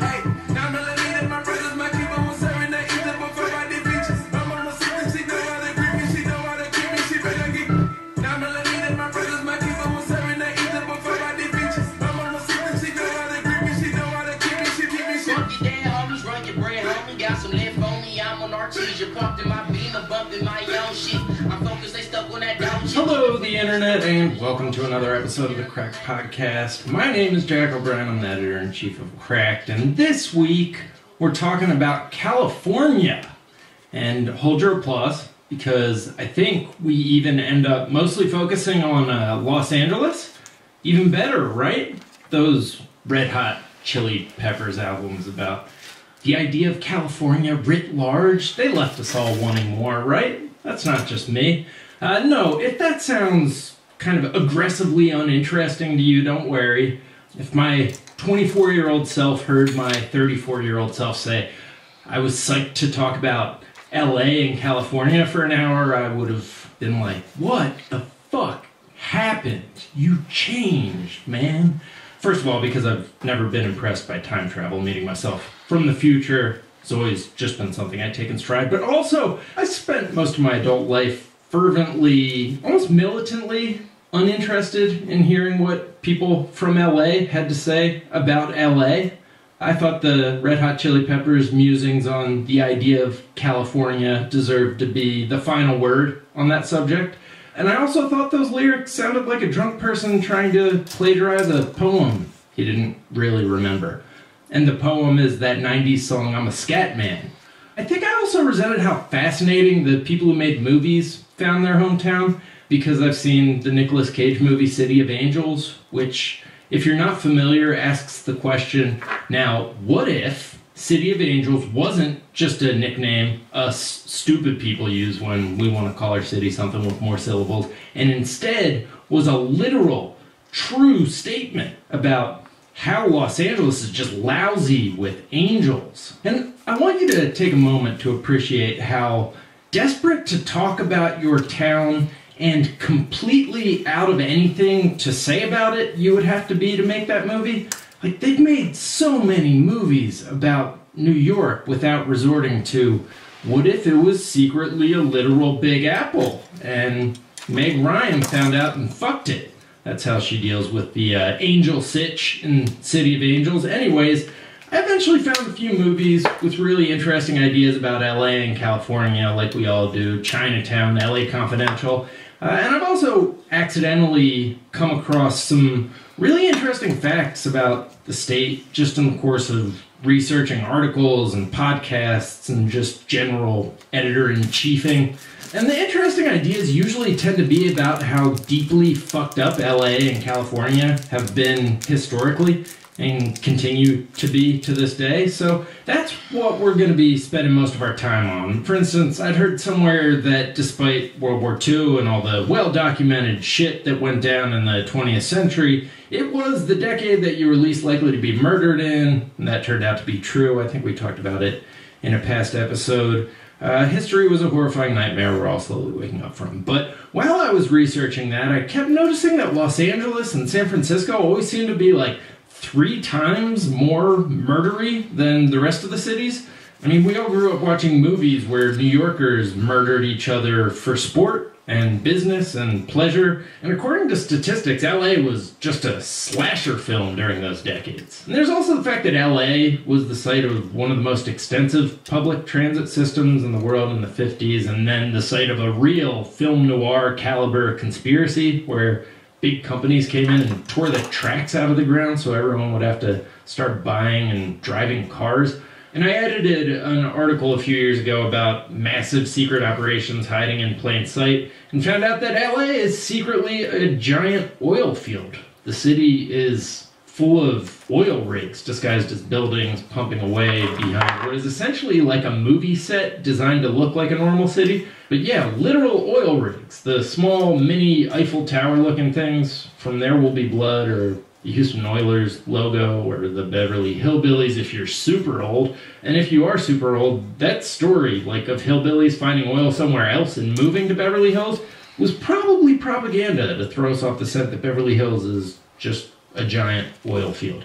Anyways, we're going to be talking about those specific instances of California brand shadiness and how it relates to the current water crisis and other specific ways California is shady as fuck. Actually, maybe not shady. Someone, I think, called California bright and guilty, and that seems more true to me. And that seems to be the one way that California can be super interesting. And I'll be back at the end for some footnotes. Talk to you then. What mean the world to you? Is it fast like wedding clothes? Probably fucking these hoes, or what would you murder for? Will your name hold weight when the curtains close? Nigga call one case and I already told snitch. Get a full clip and close casket. Won't hug your bitch when the whole ratchet. Cold jumper, been shooting, no practice. I am joined by Mr. Robert Evans. Hey, hey. He's I don't know what your official title is, but he invented the personal experience part of the Cracked, and one of our key editorial guys. What is your official title? I don't know. Cool. No need to solve that now. And we're joined by Dan. Has handed me his card. It says Big Dragon Dan O'Brien. Yeah, you can't choose your nicknames, you can't choose your titles, it's just what gets thrust upon us. Hi. And we're going to talk about the state of California because we live here, and we're just going to kind of look around and see what strikes us. Weather sure is nice, huh, guys? Actually, not right now. My Jersey family would hate me for saying this, but it's like 50 degrees. Ugh, and so it's gross. just a nightmare right now. And it's the coldest I have ever been, or anyone's ever been. I think one thing a lot of people don't understand about this part of California is that there's no summer and there's no winter and there's no spring, but you have individual days that are winter or that are spring or that are summer. Yeah, and time is just an endless expanse of the same weather. Yeah, like today is a day of winter, but tomorrow we'll be back to eternal spring again. And it's worse this way. Like, I grew up with winters, and they're not pleasant, but they're fine, and you can just live through them, and it's okay. Yeah. But now I've grown so accustomed to constant warmth and sunshine that I just feel like, frankly, this is an insult to me that the sun is not out today, and I don't think I feel I should be treated that way. Yeah, we won't be only talking about how great the weather is, just for the first, 75%. No, but it does fuck with your memory a little bit. I definitely, before I moved out here, hadn't appreciated how much weather plays into, sort of giving guideposts or, okay, that was the winter of that year. And so, kind of having a sense of the passage of time. But anyways, I don't think that ties into any of the shit we're going to talk about. We're going to just kind of talk about some sort of mysterious things about probably mostly Los Angeles and Southern California, because I haven't spent a lot of time in Northern, but Evans is going to have a few observations about that. But it is a weird state. Two things that have always jumped out at me since I've been here, traveled here, is one, just how violent it is. And that's not even a thing that I noticed anecdotally. That's just something that I always come across in research. And, the movies that we see that are set in various parts of America and various parts of the 20th century, there's one, LA Confidential, that's about how violent California in the 20th century was. But for the most part, we see either Vegas or, mostly New York or Miami. But one stat that kind of jumped out at me was the murder rate in 1900. America's murder rate was a little bit over 6 murders per 100,000 people. In LA, it was 15. And in San Francisco, it was 12, and in New York it was between 3 and 4. So LA has this history of just everybody killing each other. Yeah, I was just looking it up, and right now I think it's 4.3 people for every 100,000 is the murder rate in California. Yeah. Or 4.6, which is a little higher than Texas. And in Texas, there's just guns all over the place. Everybody and their sister has the ability to kill people, and California is still more murders. Now that I've got my brain thinking on it, there are a lot of places in California that my knee-jerk memory is violence that I've seen or heard about there. It's a terrible way to remember things. It's not a great mnemonic device or anything, but I was talking to someone recently who was like, oh, I'm thinking of moving to Venice. And I was like, my knee-jerk was, my boss saw someone get stabbed there. Yeah, within like the first 3 weeks of moving out here, I moved into a house that was like right on the border of Venice and Santa Monica, and we went for a run and saw just the most vicious fight between homeless people I've ever seen, and like a bunch of people standing around watching it like they were street performers. And then I went to a Ralph's. All of our grocery stores out here have the name of butchers from the 1950s or something. And I was just stopped at a stoplight, like it was really late, and so the streets were empty. And a vagrantee-looking gentleman came running down the middle of Lincoln, which is a pretty busy street, just covered in blood and like having been beaten and just weeping openly, and like ran up to my car and like looked at me and then sprinted off in the other direction, and then a helicopter like swooped in from out of nowhere and like chased him. And I uttered the immortal words of Bruce Willis, California. From the beginning of that. No, and it actually hasn't been that crazy since then. Actually, that's what's strange to me is how violent the statistics say it is, because I've probably run into at least 100,000 people since moving out here, and I haven't murdered a single one of them. Let alone 5. Yeah, so... I don't know if you can know that for sure. That is actually crazy. I was saying that as a joke, but if you think about, like, you've probably seen 100,000 people since you've been out here. 5 of those people have probably been murdered. Just statistically like, within the year, yeah. You notice the violence is a lot clearer, I guess, when you get up into small town California in the north, especially because of like the marijuana industry. Like there will just be people disappearing, and like the harvest season happens to coincide with the start of the hunting season. So whenever you're up like near Redding in the middle of nowhere, California, it's just gunshots all day long and all night long. And so if someone starts shooting at someone that's not an animal, you don't know, you don't hear, like cops don't come out for it. There's just like, it's a scary place to be. Yeah, I was reading this book called Assembling California for research for this podcast, which I actually do, Dan. Nerd. Yeah, just casually mentioned geologist, what are those people called? Whoever looks at rocks, had been like up in the northern regions looking around and doing research up there, and marijuana dealers thought he was a narc because he was like poking around, and he disappeared. And so now everybody who studies rock formations in Northern California is like, hey, everybody, so this is what I'm doing. Like, just like broadcast. I'm the rock guy. Wearing shirts with geodes on it.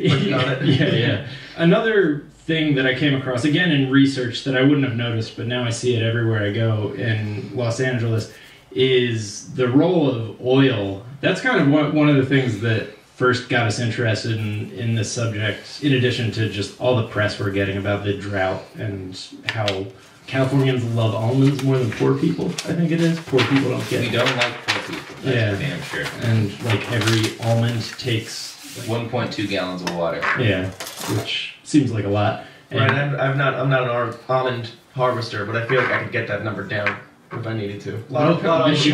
You could make a lot of money doing that. And that ties into one of the great American films, Chinatown, which is like turns out to be about, spoiler alert, I guess, God, like a figure who represents William Mulholland, the guy Mulholland Drive is named after, is orchestrating this conspiracy to channel water to Southern California. And there's also a New York Times article that was like, hey, New Yorkers, it's hip to move to LA, which I don't know if you guys came across this in your research, Dan, for this episode, but I saw Chinatown.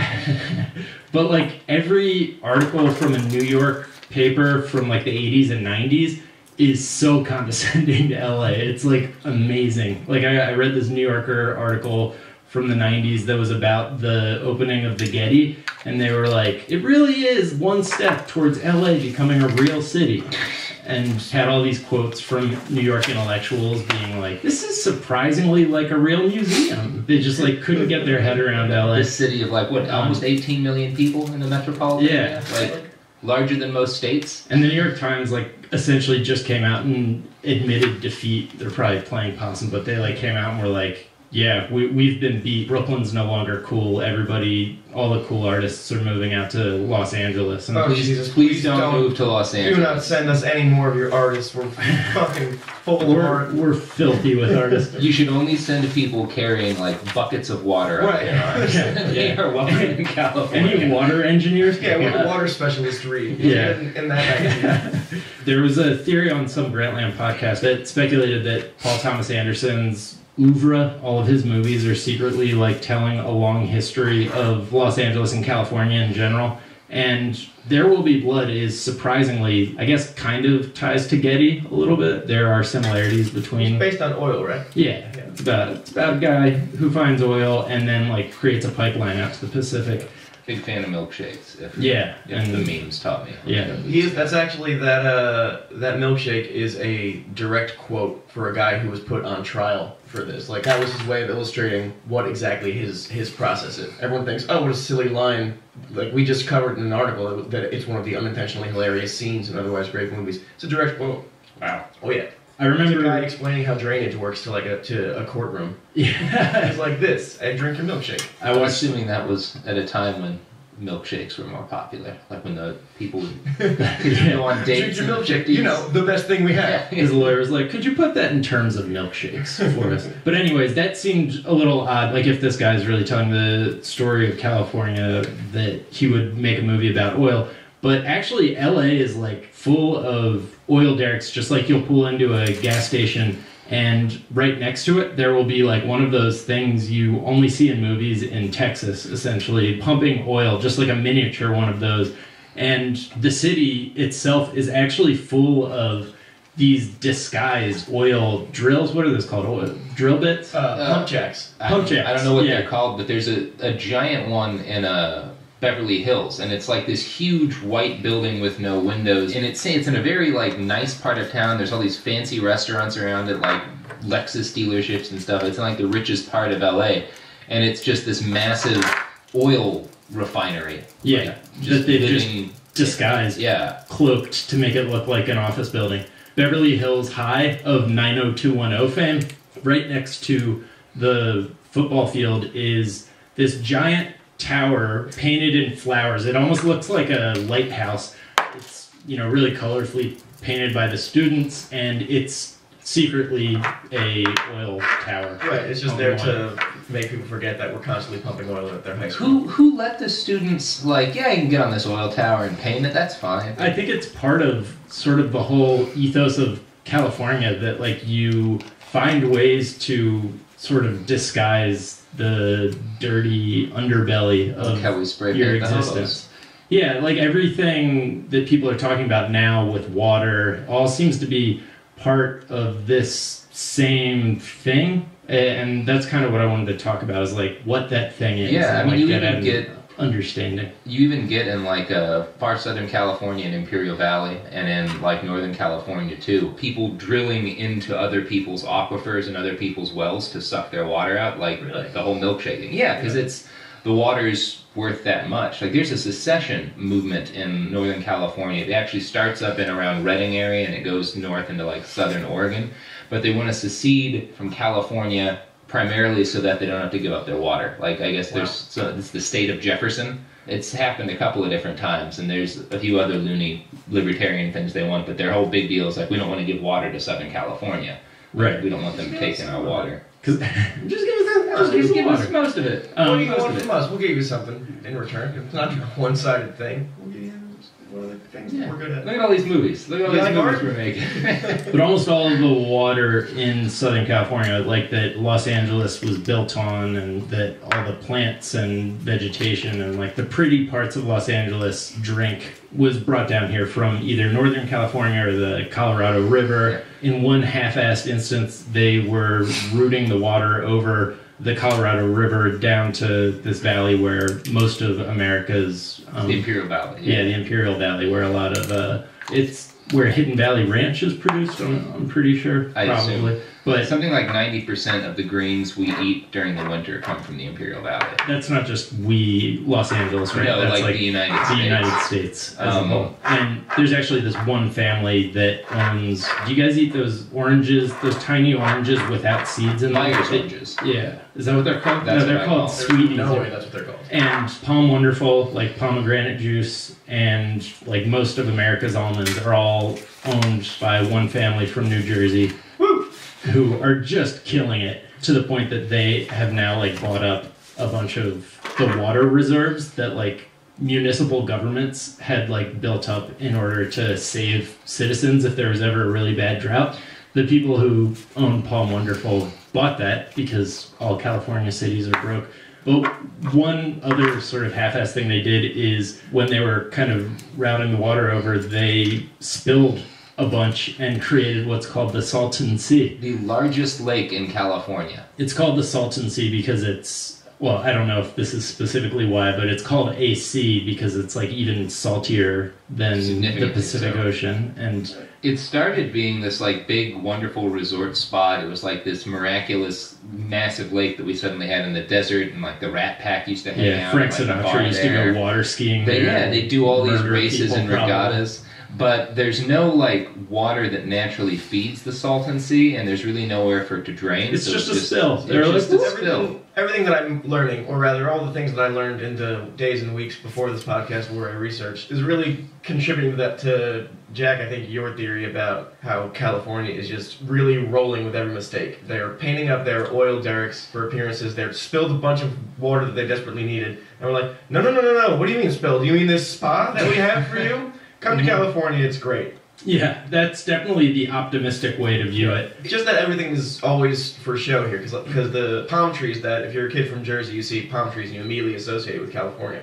It's in all of the postcards, it's in all of the imagery that California pumps out to the world. And they're not native to here. We brought them over here because we really like the looks of them. And it's such a shallow and silly thing to do because they don't provide any shade or any like fruits or vegetables or anything, and they require regular maintenance because they're fucking fronds. They fucking hate it here. Things fall off all the time. They can kill you. But California is like pretty cool, right? We got these from above. If California has a state, or I assume we have a state motto, but our state motto should be never, ever, ever think through a decision. Because, the palm trees, obviously no one thought about how many joggers those were going to kill. But the Salton Sea, too, like, there was no place for it to drain, and it was surrounded by farms. So the farmers just kept dumping all of their runoff into it, and eventually the lake turned poisonous to the point where the sand around it, it like looks from a distance like it's surrounded by white sand. Those are just bones of all of the millions of fish and birds that were killed by the toxic waters inside. Get the fuck out of here. No, it's dead. It's the whole sea is this like dead salt poison body. And one of the big problems right now is that it's evaporating. And if it all evaporates, there's going to be this massive dust bowl of poison. Something like 100 million tons of dust a year just like blowing out into the towns and counties nearby, giving everyone asthma and cancer. Yeah. It's already receded quite a bit, and that's already happening. Like the surrounding areas where the populations are generally poor at this point. We partied in it so much that we turned it into a chemical weapon. Well, it's also like a runoff from farms, so it's just full of all the horrible shit we spent the 20th century like inventing to kill insects. Make off our plants grow good. Yeah. I feel like you guys brought me on this podcast to terrify me. Is that, well, or that one of you really wants my apartment? Leave California. I think all cities have their problems. I think that Los Angeles, it's interesting to think about. Yeah, you could view it as, it's just this dumb, vapid place that creates this surface thing. But the whole noir idea, the Chinatown thing, someone once described it as bright and guilty. And I think that the idea that it's stupid and surface and there's nothing going on below the surface is just a really great way for people to make money. You know? It's like, oh shit, while getting all this water over to this place that didn't have water before, we accidentally spilled it. All right, we'll just like make that a vacation spot and like sell that as a vacation spot. And there's also, they actively recruited intellectuals out and like writers to then like write about how great California was, to like recruit people out from the East Coast and then like take all their money. Yeah, and now there's too many people. I love that opportunism, honestly. I spilled all this water and such a fuck up. Probably biggest spill ever, right? can make a buck off that. Yeah, we'll call it an ocean. Call it a sea. I think in Game of Thrones terms, California is the Hodor of the United States, because it seems dumb and shallow on the surface, but it's also carrying the entire rest of the country. Like, more than half of the food, period, that's produced in the United States comes from California. 95% of garlic, 89% of cauliflower, 71% of spinach, something like a third of our meat. The country doesn't eat without California. Or New Jersey. Huh? New Jersey, there's this great... We're responsible for how everything in the country tastes, roughly. Oh, yeah. Oh, yeah, because of the flavors. Yeah, you guys are really doing great things there by just turning all our Thanks food for into doing this. cheese-flavored... Oh, whatever. You'd be I could snap my fingers and ketchup will never be the same again. Do you want that, Jack? Is that, you roll with that? It's all Yeah, mustard I now. actually could, yeah, but not mustard, probably. I think I've mentioned it on the podcast before, but when you're taking a train out of New York to Philadelphia, you pass, I think it's Newark, and there's a bridge that has, in giant letters, Newark makes, the world takes. It's like such a bitter. Wow, jeez. And California will never be that bitter. They're just like, yeah, you guys love us. Have all our We're food, great buddy. out here. But the agriculture thing, that is something I have firsthand knowledge of, because in my first years of marriage, I moved out to Missouri and I did the yard work and the gardening out there, and I couldn't grow shit. Like, you had to be super skilled to be able to like grow anything. There was like an old lady up the street who like had a lifetime of gardening in Missouri, and she like had to help me get anything to grow in our yard. And here, like, you throw an apple core and like fucking trees bloom up, and like things just like never stop growing out here. It's just year-round, constant sunshine. And so I guess it kind of makes sense. It's like, yeah, this is naturally like a bread basket or almond basket. We'll grow all your food if you give us all of your water. Yeah, there are like some short-sighted fuck the poor ways that specifically seems to happen in Southern California. And another interesting thing I found while researching this episode was that some of the big business people who founded Los Angeles, or were responsible for like the second boom after the gold rush, specifically founded it as a pro-business alternative to like the pro-union San Francisco. They were like, well, San Francisco already has the labor side of it locked down. Like, they take care of their poor people. Let's create a haven for giant businesses to just have their way. And That's the worst. They take care of their poor people there. Let's try an alternate route and see which one of us gets me richer faster. yeah, And I guess exactly. the end result is that both of them stop taking care of their poor people. Yeah. We've had a past episode where we talked to a guy who wrote this book called The 11 Nations of America, based on the thesis that like there are these 11 different regions that were founded by different settlers, and you can really break America down based on that. Like, New York is in a different region from Boston, and Boston is like more racist, and New York is like more capitalist, and Boston is like more focused on education. And he didn't have much to say about Los Angeles. The one part of his theory that didn't totally work for me was how he broke California down. And Evans, I think you kind of came up with a really good idea of like what the model of California is, that like how it was settled and like how that still influences sort of its culture to this day. Yeah, this whole state has always been a get-rich-quick scheme. It was founded as a get-rich-quick scheme. Like in 1848, when California got ceded to the United States, I think there were around 1,000 quote-unquote Europeans in the entire state, like basically 1,000 white people in the entire state. The gold rush kicked off in 1848, and 2 years later, 1 out of 90 Americans lived in California. 300,000 people moved there just for the gold. So that's why California became a state in the first place, was everyone running over here to make as much money in gold as they possibly could. And then about 60 or so years later, you had the film industry start up in California, in Los Angeles, and that became huge, and people started moving out to Southern California in order to become movie stars and gamble on that kind of wealth. Both of those were pure accidents. Pure accidents. The gold rush happened. There was a guy who came out here and was like, I'm going to create this utopia, and he did a great job building out like a 40-person little Sutton was colony. his name. Yeah. And then one guy who was out here with him was like, oh, that looks like gold. And they were like, all right, we're not going to tell anyone. Anybody. And they told like one person, and the next year, a 40th of the population lived in California. And we'll talk about who actually got rich off of that. You gotta tell someone about the gold. That old prospector looks pretty tough. Licking his lips over there. Sutton, the guy who kind of got screwed over by the gold rush, even though all the gold was found on his land, he wound up giving all of his land to his kid, who turned it into Sacramento. And so that's where the capital comes from. It's a city built on one man's failure to capitalize on the gold rush. And nothing continues to fail to capitalize to this day. Go Kings. That fact is very fun at all. And the people who got really rich, like Leland Stanford, who founded Stanford University, was just a guy who was out here during the gold rush who was like, man, a lot of people are looking for gold, but I could sell gold picks and dungarees and like red flannel shirts that everyone's wearing and buckets. And he created a general store and got really rich off of that, and then used the influence from that wealth to get a railroad out here and became a railroad tycoon. California's very first millionaire was a guy named Sam Brannan, who was living there. He brought the Mormon church to California, and then when the gold rush happened, he moved up to the town closest to the gold rush and just bought every single pick and pan and a piece of mining equipment in California and started selling them at vastly inflated prices. And not just that, but he traveled down to San Francisco with a vial of gold dust that he bought off a prospector and started running around the streets going, "Gold! There's gold in California!" And according to at least one anecdotal source, within like a couple of days, there were less than 20 men in the entire city of San Francisco, which at that point was like 600 people. Yeah, but still. There's a great scene in that Assembling California book where during the gold rush, there were just cows like wandering through the streets of San Francisco, and like everybody just abandoned it looking for gold. Did he just drop the Mormon thing? Oh, yeah. You started this story with like, he brought the Mormon church to California, and it was like, there's not a lot of money in that. Making any money. He ran to San Francisco saying, there's Mormons in California, and just no one budged. He came with like 200 Mormons, which tripled the size of San Francisco. It used to be basically all Mormons. And then Brennan and most of those Mormons moved up to take advantage of the gold rush, and he started taxing all of his fellow Mormons, but not giving that money to the church, just like taking God's money for himself.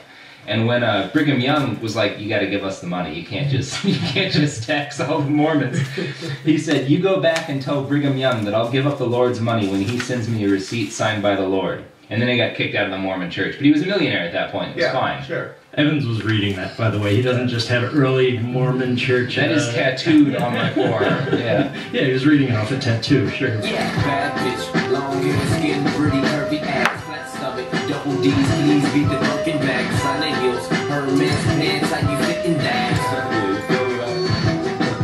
Guys, in this day and age, everyone needs a website. So why waste your time trying to learn code and photo programs when Squarespace makes it easy to build beautiful websites without breaking a sweat or a fingernail or anything? That's right, you figuratively don't have to sweat because Squarespace provides simple, powerful, and beautiful website templates for you to literally work with. Not only that, but those templates are part of Squarespace's responsive design, which means your website scales to look great on any device. Cracked is actually just getting around to this now, and apparently Squarespace has just been doing it for everyone behind our backs.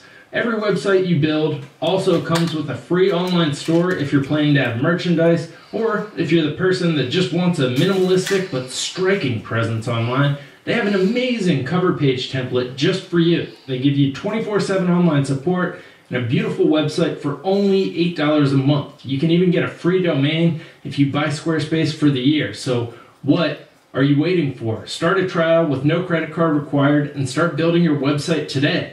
When you decide to sign up for Squarespace, make sure to use offer code CRACK to get 10% off your first purchase and to show your support for the Cracked podcast. Squarespace. Build it beautiful. Ladies and gentlemen, this episode is brought to you by Loot Crate. You host parties around the release date of games, or host viewing parties for your favorite TV shows, or get push notifications about the upcoming Power Rangers reboot. That last one would be a little bit sad, but if any of those things describe you, this is the subscription box for you. For less than $20 a month, you get 6 to 8 items of gamer and pop culture like vinyl figurines, comics, shirts, and more. If you go to lootcrate.com/cracked and enter the word cracked wherever that looks appropriate to enter, you'll save 10% off on any new subscription. Each month's box has a specific theme, and May's theme is Unite, in honor of the Avengers, because, you know, they got together and leaned on one another, 5 fingers together is a fist. I'm not good at these unity pep talks, but I'm just glad that the Hulk and Black Widow had that conversation about how they're both infertile. That was super appropriate. But I enjoyed the hell out of that movie. And in May's box, you'll find cool stuff from the Avengers, Power Rangers, Rick and Morty, Team Fortress, and more. You've got until the 19th. So get to it. So go to lootcrate.com/cracked, take a look at some of the cool stuff you can get, and when you're thoroughly impressed, use promo code CRACKED for 10% off. That's lootcrate.com/cracked, and then offer promo code CRACKED. Name grown overseas, fat surgery, t-shirt, grip slips on. YSL, see the logo on my zipper, bra surgery, she going down, yeah.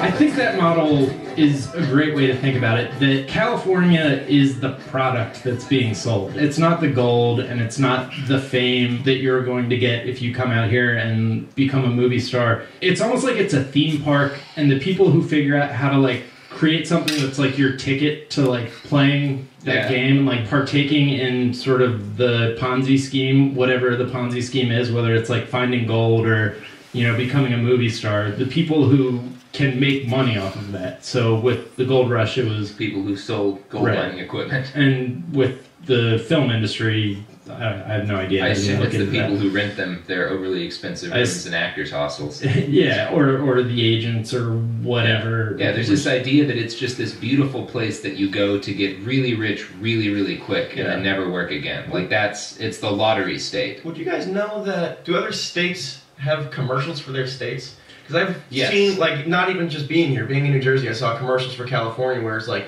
Clint Eastwood knocks a hole-in-one and turns the camera, it's like, California, and Arnold Schwarzenegger's riding a jet ski, and everyone's like, what are you waiting for, California? Look how beautiful Rob Lowe is. Why don't you come to California? Like, that's really aggressive. You were in that play in preschool. Yeah. You can make it out here. California, give it a shot. Yeah. And there's even ads for California out here. Yeah. Like, you won the war, guy. I spent all that money coming here. You got it.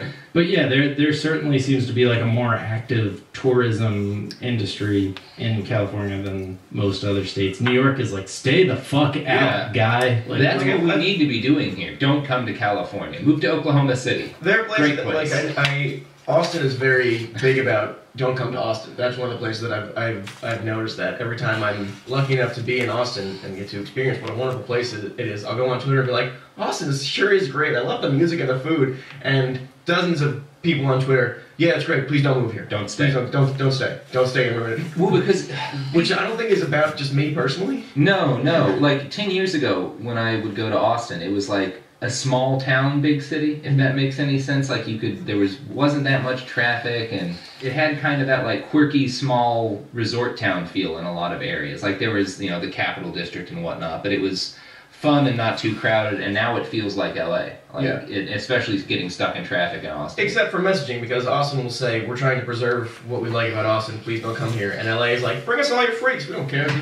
Yeah, I do wonder if LA has actually turned a corner, because the New Yorker article that was like, oh, maybe you're a real city now, LA, ha ha ha, let's quote Woody Allen movies about how shitty LA is, did kind of make a good point. They were like, before the opening of the Getty, the most press that Los Angeles area papers gave to architectural openings was Aaron Spelling's mansion. That's what people talked about last year at this time. And then they're like, oh, and this Getty's pretty nice too. But now it does seem like there's more culture, it's an easier place to fail than New York is, because the rents are slightly lower, and maybe it can get out of sort of this cycle of just like, come on out, everybody, and then we'll... That's going to take a while to die down for everybody. Like, California can stop running its commercials where Arnold Schwarzenegger smiles and smokes a cigar and tells me to come to California. But people still see this, a lot of people see this as their next step, or the way out, or the thing that's going to fix and change everything. Yeah. Because it's very far away for a whole lot of people,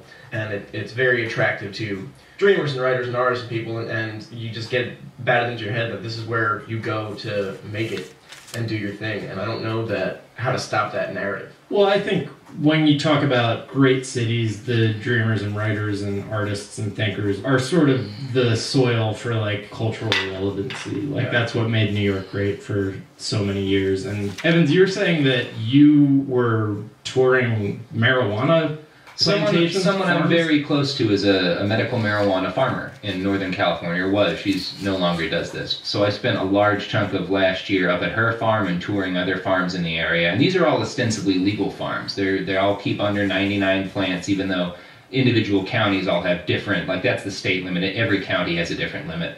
But the ones you see getting busted are like the cartel will come in and they'll put 35,000 plants in a national park and suck out a bunch of the water and whatnot. And it's, you don't realize until you actually start looking at the numbers how big a part of California's economy marijuana is, but 8% of the electricity used in the state of California goes to indoor grow ops.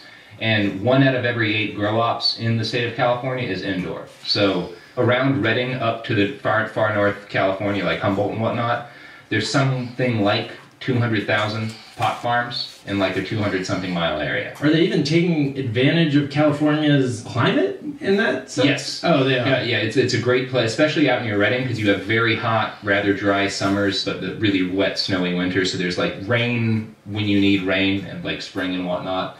But you're saying a lot of it's indoor? Is that just like it's the outdoor. cultural runoff? It's all outdoor. 1 in 8 is indoor. Yeah, 1 in 8 is indoor, and that's still enough to make up about 8% of the power we use in the state. Oh, okay. It's about 1 million cars worth of emissions just for wow. our pot. Yeah, we grow a lot of marijuana in California, like 2/3 or more of the entire U.S.'s production. Yeah, and Holy shit. were you so telling, much weed? Were you telling me that like Home Depot like sells the gardening implements for that and like, is making a killing? It's not just the gardening implements. About twice a year when you have harvest, you have trimmers come in. So it's just like homeless people from all over the United, not necessarily homeless people, but like a lot of kids from Oregon too and California. Like if you live in a shack and trim marijuana into pretty little buds for 3 months, you can make like 8 to 10 grand, which is good money for a lot of people. What if you don't live in a shack? There's not really that many other options. There's some mythical stories about nice houses where it happens, but it's generally filthy shacks in the woods. And yeah, the Home Depots in towns like Redding will put out like buckets full of trimming shears. That it's like, trimmers, come here. Like it's very open. Everyone knows what's happening. There's no hiding the smell. Like people will walk around, and because they've been living in a house filled with hundreds of pounds of marijuana, you can smell marijuana on them from like 10 feet away. Like there's no hiding real it. sticky icky, right? Sounds like a nightmare. It is a nightmare. It is a nightmare, Dan. I'm sure this has to do with the sort of legalization, but is it that these people were already growing weed illegally, and then now that it's legal, like, is it just the underground economy coming above ground, or is it creating sort of a gold rush? You've got a green rush, if you will, for those green nuggets instead of the gold nuggets. Let everyone should know that Jack is hanging right now with a high five. He wants a high five for his green rush. Green nuggets instead of gold nuggets. His hand is still up there. We'll keep you updated as time goes on. Cool. Nice. Oh, sick. Sick high five, Dan. A few of them are like older people who've been doing this for like 30-some years, and just this is what they've been doing since they were young, and now they're old and they grow some plants and they make enough money that they keep doing it. But most of them are people who just got into it. There's a lot of former contractors, so guys who have like building contracting businesses up in Northern California, and that market slowed down. They're like, well, I got 50 to 100 grand. I can start a half dozen pot farms and be making $1 million a year inside of a year if I don't screw everything up. So that's what a lot of people do. It is very much a gold rush. These guys know we've got 4 to 5 years before it's legal federally, and people like Marlboro, Phil Morris, or whoever starts growing marijuana, and it's not going to be profitable to run these small farms. So I'm going to come in while the getting's good and make as much money as I can selling to the few places where it's still really illegal. Because that's, I think, where most of the money is. You get about $1,000 to $1,500 a pound for what you sell in California legally to dispensaries, and you can get 2 to 3 times that much for selling it illegally. I had a friend when I was getting out of school, so before it was even remotely legal in California, who had a friend he grew up with who had a farm in Humboldt County, and his friend was trying to get him to invest in it, and he was like, yeah, I mean, I would double my money, but it's really risky. And I really wanted to get him to, he was talking about like how beautiful the farm is and like how like amazing, it almost sounded like a theme park that like you could just like have people pay to come visit. And I was trying to get him to invest in and like get a controlling interest and then turn it into a water park. just the most evil capitalistic thing you could possibly do. And he never talked to me again. Is there a bubble that's going to burst? Because it seems like that's too many marijuana farms. And I'm just curious, anytime this has happened in the past where everyone's like, this is the place and time to do the thing, it immediately leads to a bubble bursting there. And I want to know if that's in the cards, or if it's not, how could a hypothetical person with no business or farming experience get on the ground floor something like this? Because it sounds like a lot of money is getting thrown around. It does.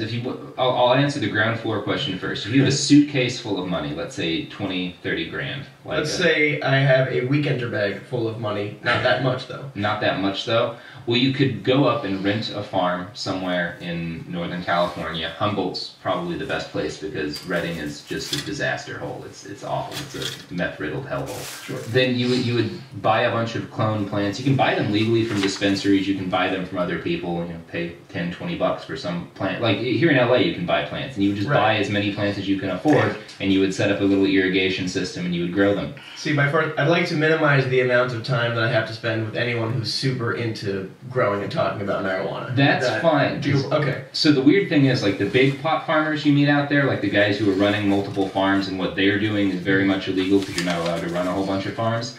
I've met a few of those guys, and none of them are interested in marijuana at all, other than as money. Like, they just care about making money. They're mostly just... These are my people, it sounds like. Yeah. And those are the guys making a lot of money. And then the individual people running small farms tend to be real into marijuana. Yeah. Which is why they don't run business operations. Hey, Brett, just a note that when Dan starts talking about bubbles bursting, could we add a bong sound effect? I'm killing it with the marijuana. But in terms of whether or not it's a bubble that's about to burst, I guess yes and no. Like, I don't think that people are ever going to want to smoke less marijuana than they're currently smoking. I only see the amount of marijuana consumed in America going up for a while, because it seems like we really like it, quite popular. But I think the price is going to collapse, and it's going to be unprofitable to run small farms when you have places that are running thousands and thousands and thousands and thousands of plants, on an industrial scale. So that's what I suspect you're going to see happen, is that these small farmers, most of them get run out of business by a few big conglomerates, and then maybe we'll have like a craft marijuana industry, like we have a craft beer industry. Just free range. You just eat the marijuana right off the tree or whatever. It's a bush. It's a pot bush. Yeah. That is interesting to think about, like what people are going to do with that bubble. Like, it seems like part of the thing that has historically been a part of Los Angeles is sort of created by that initial instinct of like, we are friendly to big business, while San Francisco fucks off and with their communist manifestos. And a great example of that, going along with the oil thing, is into the 1950s, Los Angeles had the longest supply of like trolley tracks. Like it was just, everybody got around on trolley cars, and like nobody owned a car in Los Angeles for the most part. And GM and some tire companies, I think Goodyear, maybe Firestone, I don't know who I'm libeling here, they came in and bought the trolley companies and then tore up the tracks. And they did this all across the country in other cities as test cases, but Los Angeles was the biggest and most effective public transit network. Yeah. And now it's like known for being the place with the worst public transportation. Yeah. And the guys who sell tires and cars destroyed all our trolleys. It's the most transparent and like, oh yeah, that's like an evil supervillain scheme. Yeah. Right. And nobody really talks about it. Everyone's just like, do you believe the traffic? And Californians talk about how to drive from one place to the other. There was another way. Meanwhile, LA is like built at the foot of this like beautiful mountain range that you just can't see because of all the smog in the air. Like, that's one of the things that really impresses me about California, though, is how much less awful the smog is. A big problem in the 70s, my doctor is an old guy, he's been doing medicine in LA for like 45 years, and he pointed out that back when he was practicing in like the 70s and even the 80s, like a big problem was a young adult onset emphysema, which was like emphysematic symptoms by people in their 20s and 30s because the smog was so terrible. And if you're like born and raised here, you're going to have like horrific lung issues. And now you can breathe without coughing. Yeah. At the same time, when you hike up to that Will Rogers Point, it's like one of the northern parts of the city right on the ocean. Mold. And you look down and there's just a bed of like green gas like sitting on top of the city. It was really amazing. I went backpacking in Yosemite years ago, and that was 4 nights of the biggest, clearest, most amazing sky. You're looking at stars at night and everything. And that's when I really noticed when I got back to Los Angeles. Oh no, it's not supposed to be that color at all. This isn't good at all. Yeah, just like everything's somewhat nearsighted. Like you can only see so far away from you. And it's really like, I get excited to drive to work on days after it rains because it cleans all that shit out of the air and you can like see these spectacular like mountain ranges in the background of it everywhere. But you can't see that most of the time. Most of the time it's like, there's a helicopter up there. California is just doing this. The smog is just, she's all that in California all the time. Right. Yeah. Glasses and ponytails. Yeah, they're building this subway line, and once that happens, it's going to be like taking the glasses off and taking California to prom. Yeah, absolutely. And do they fuck? Covered in blood. That seems horrifying if that's how those movies go. But yeah, I wonder what's going to happen when Philip Morris is like, all right, motherfuckers, it's our time now. It's, yeah. Now we finally get to make a buck. Again, there's a caste system in growing marijuana. It's like the lower rung of it are the people who smoke a lot of pot and are used as sort of like the worker bees in this operation. And at the higher rung are the people who manage farms and multiple farms and like run it all. And their whole attitude is like, yeah, I'm going to pump and dump. I've got 3 or 4 years left and then I'm going to get out with as much money as I can possibly make. And they know. Back at it. See how long the iPod lasts. Nice, should be next one. This one or the next one should be finishing it.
piece has got to go somewhere, but I don't know where it came from.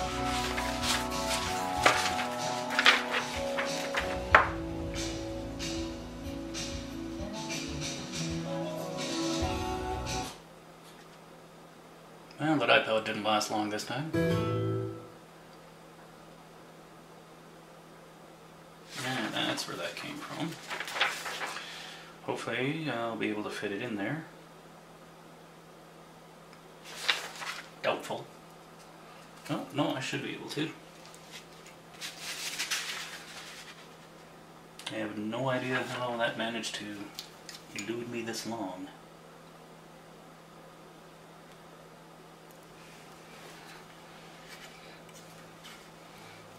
Tweezers would be really handy right about now. Maybe needle nose pliers.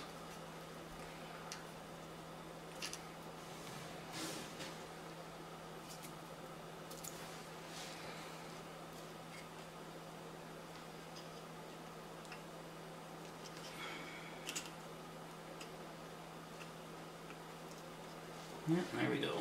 Made it. Ah.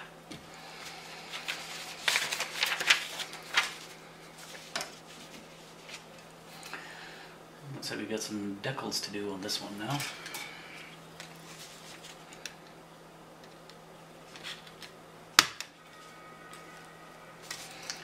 First things first, I'm going to go see if I can get that stupid iPod going again. I don't know why it seems to cut out all the time.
stereo doesn't seem to want to work, so I guess it'll be computer.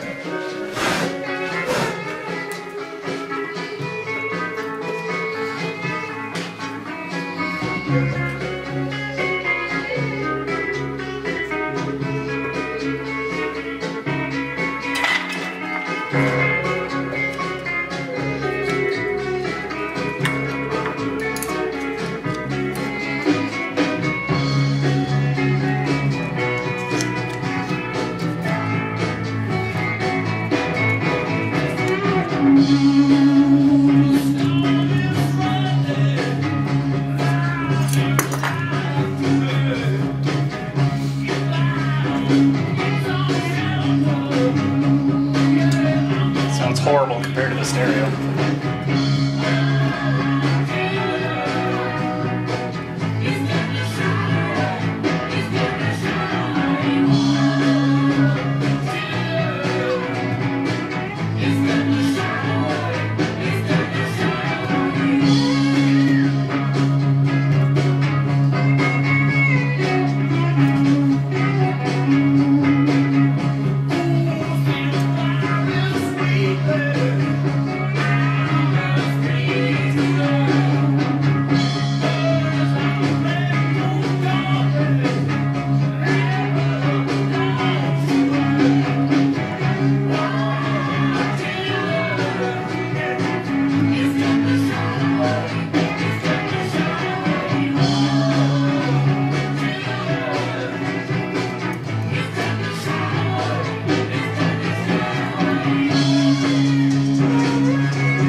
Great. Fun to let these with.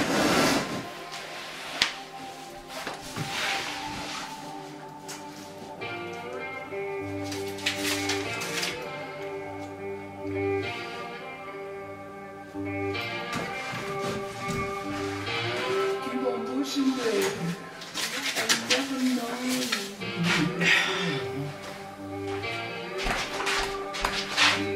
You're a crazy child. I just wanna see you. Surprise, surprise, the cat actually found it. Superstitious woman. She got a superstitious.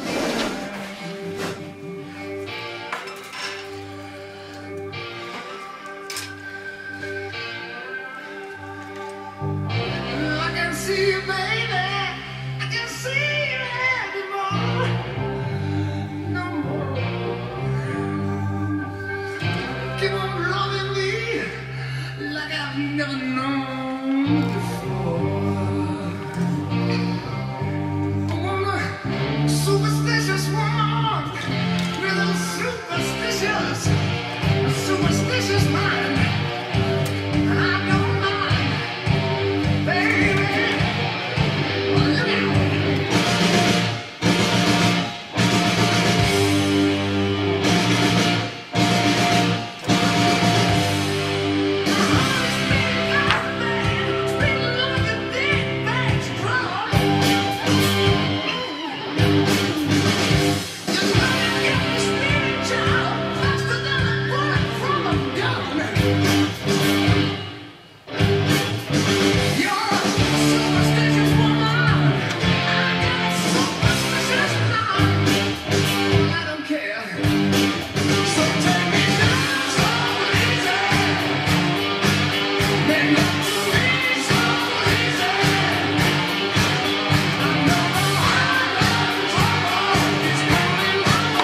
Little touch-up paint on this one.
forgot to paint that. No, I just didn't see it.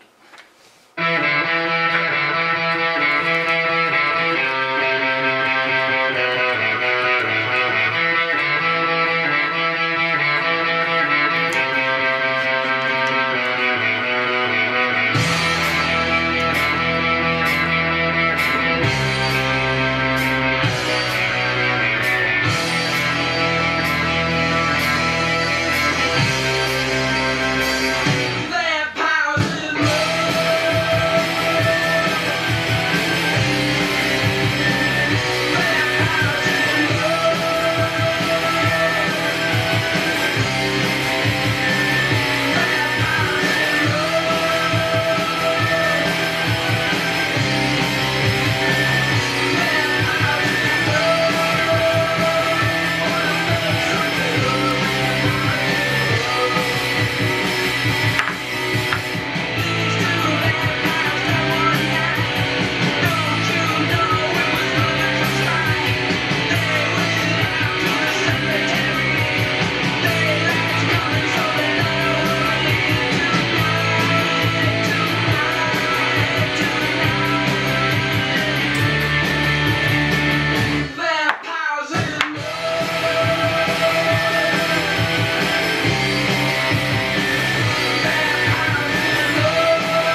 Beautiful.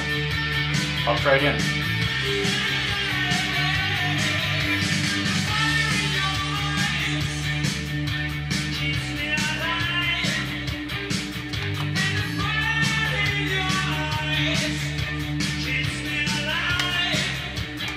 I want some glue somewhere.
There we go.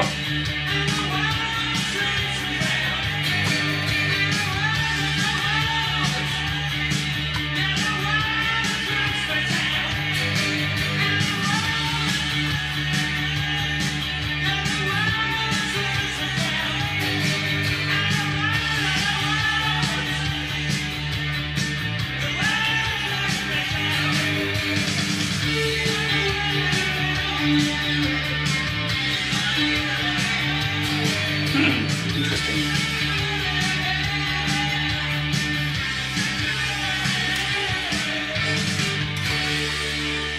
Hate doing these little wipers, they break so easily.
The world is a vampire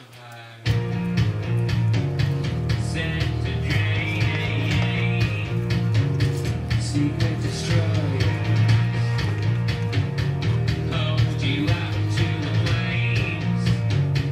And what do I get? It's gotta go back on. For my pain?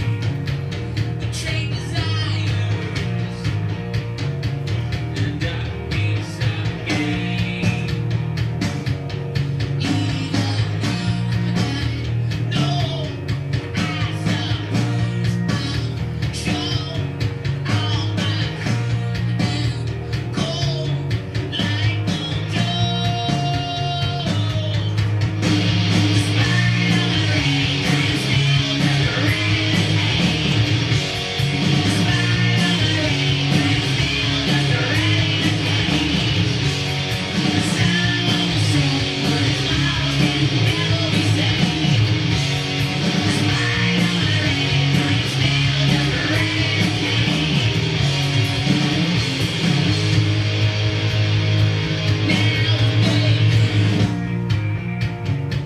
nothing but an animal. But can you fake it for just one more show? And what do you Interesting. want? I won't change. What do you got? Claim to feel the same.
Despite all my rage, I'm still just a rat in a cage.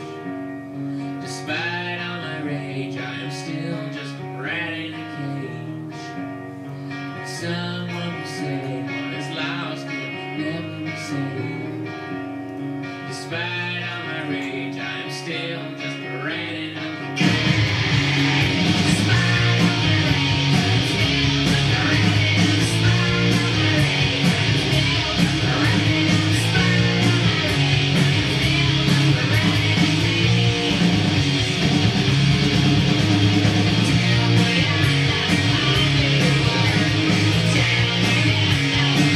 rage, I'm still just a rat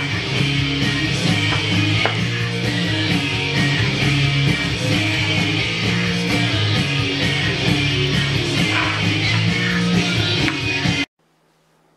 So last night I had a look at some of the steps, and apparently my memory card on the camera died sometime during the shift, so not everything is going to be on here.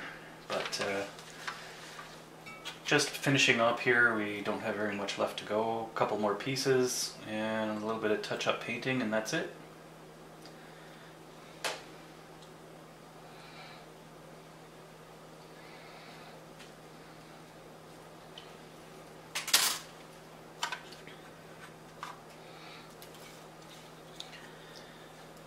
Part of the steps that we missed yesterday were the headlights and taillights being installed.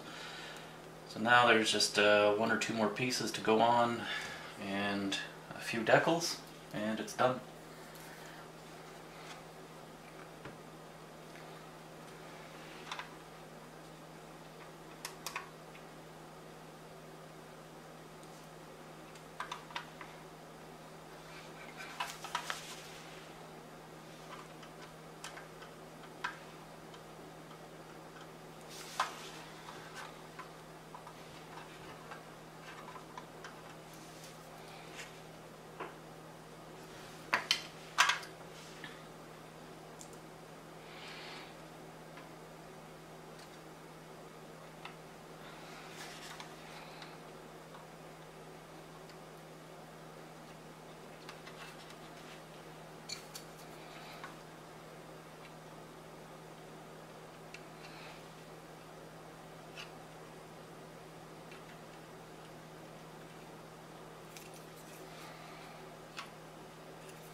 Hard to see exactly where that piece is supposed to go. It should be right about there. I have to do a little bit of touch up and a little bit on that.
Okay, and I just left the mirrors in the other room. I'll have to go get them. Be right back.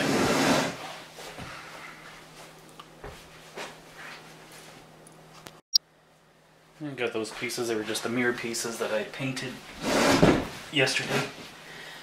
So they're ready to go on now. First we need to get the little backing pieces in, and these will be some pieces that need painting as well.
Helps to get the mirrors on the proper side.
That's that.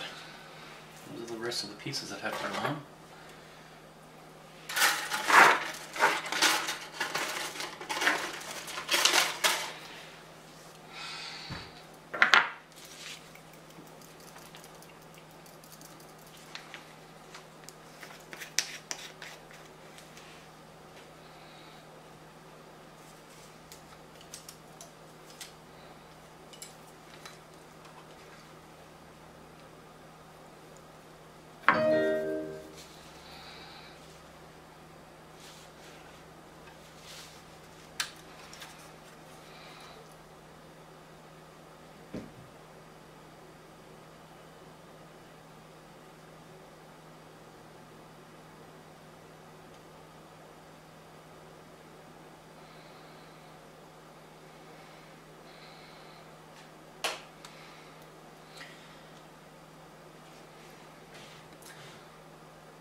that's it for the painting. A few decals to put on and it's done.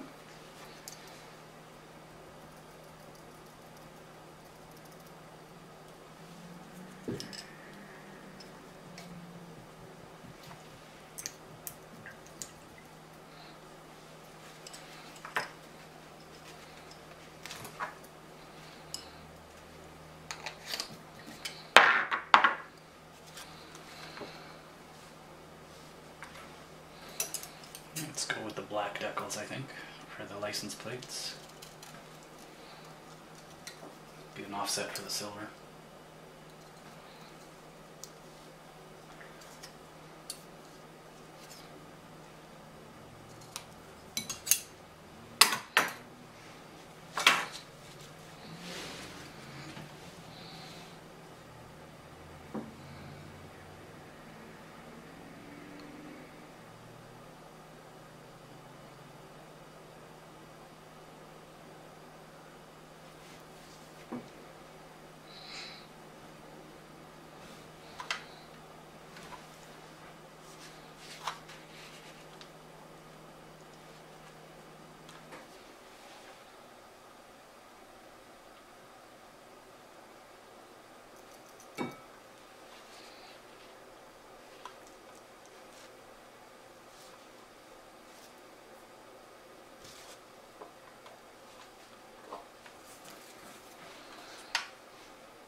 It's interesting they don't show where all of the decals are supposed to go.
Okay, that's those ones. These ones I believe are for the fenders. Yeah, they gotta be for the fender.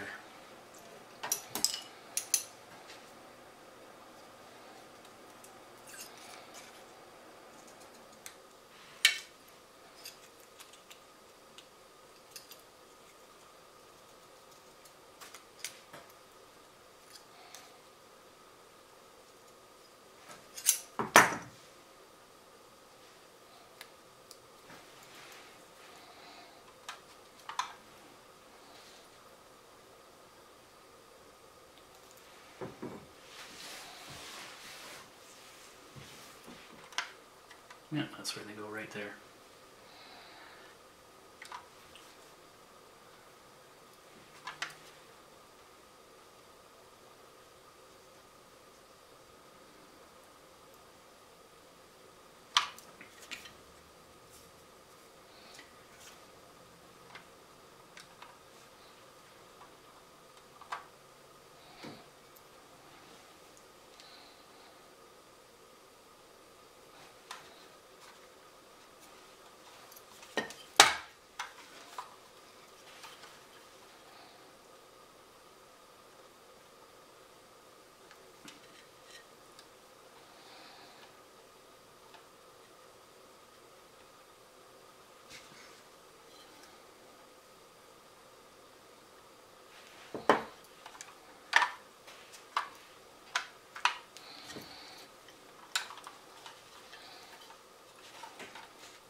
that's it.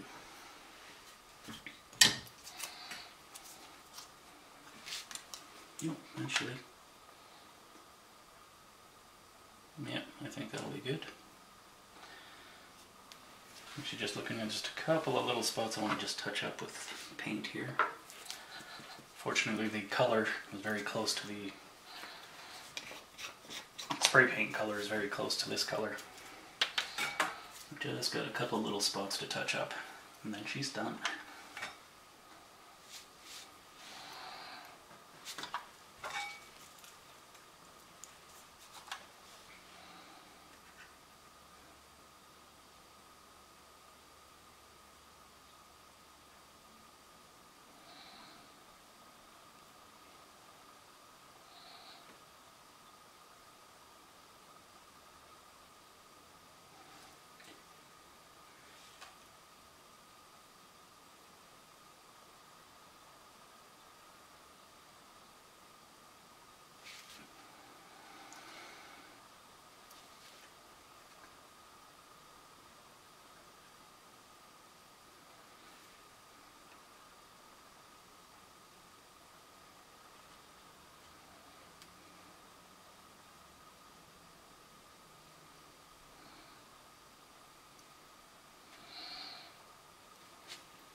And that's it.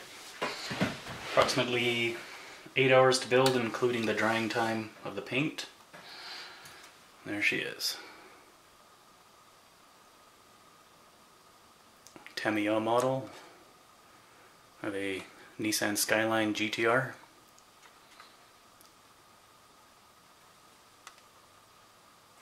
And I gotta replace that, fix that up a bit, I see. Always something. Just when you think you're done. There. That's better. I like the detailing on the engine that it had. As I was saying earlier, I've never seen a purple head cover like that.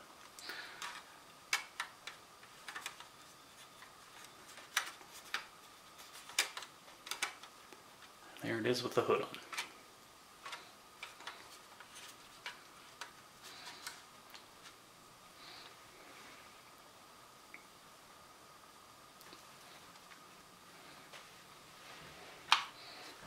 She's done.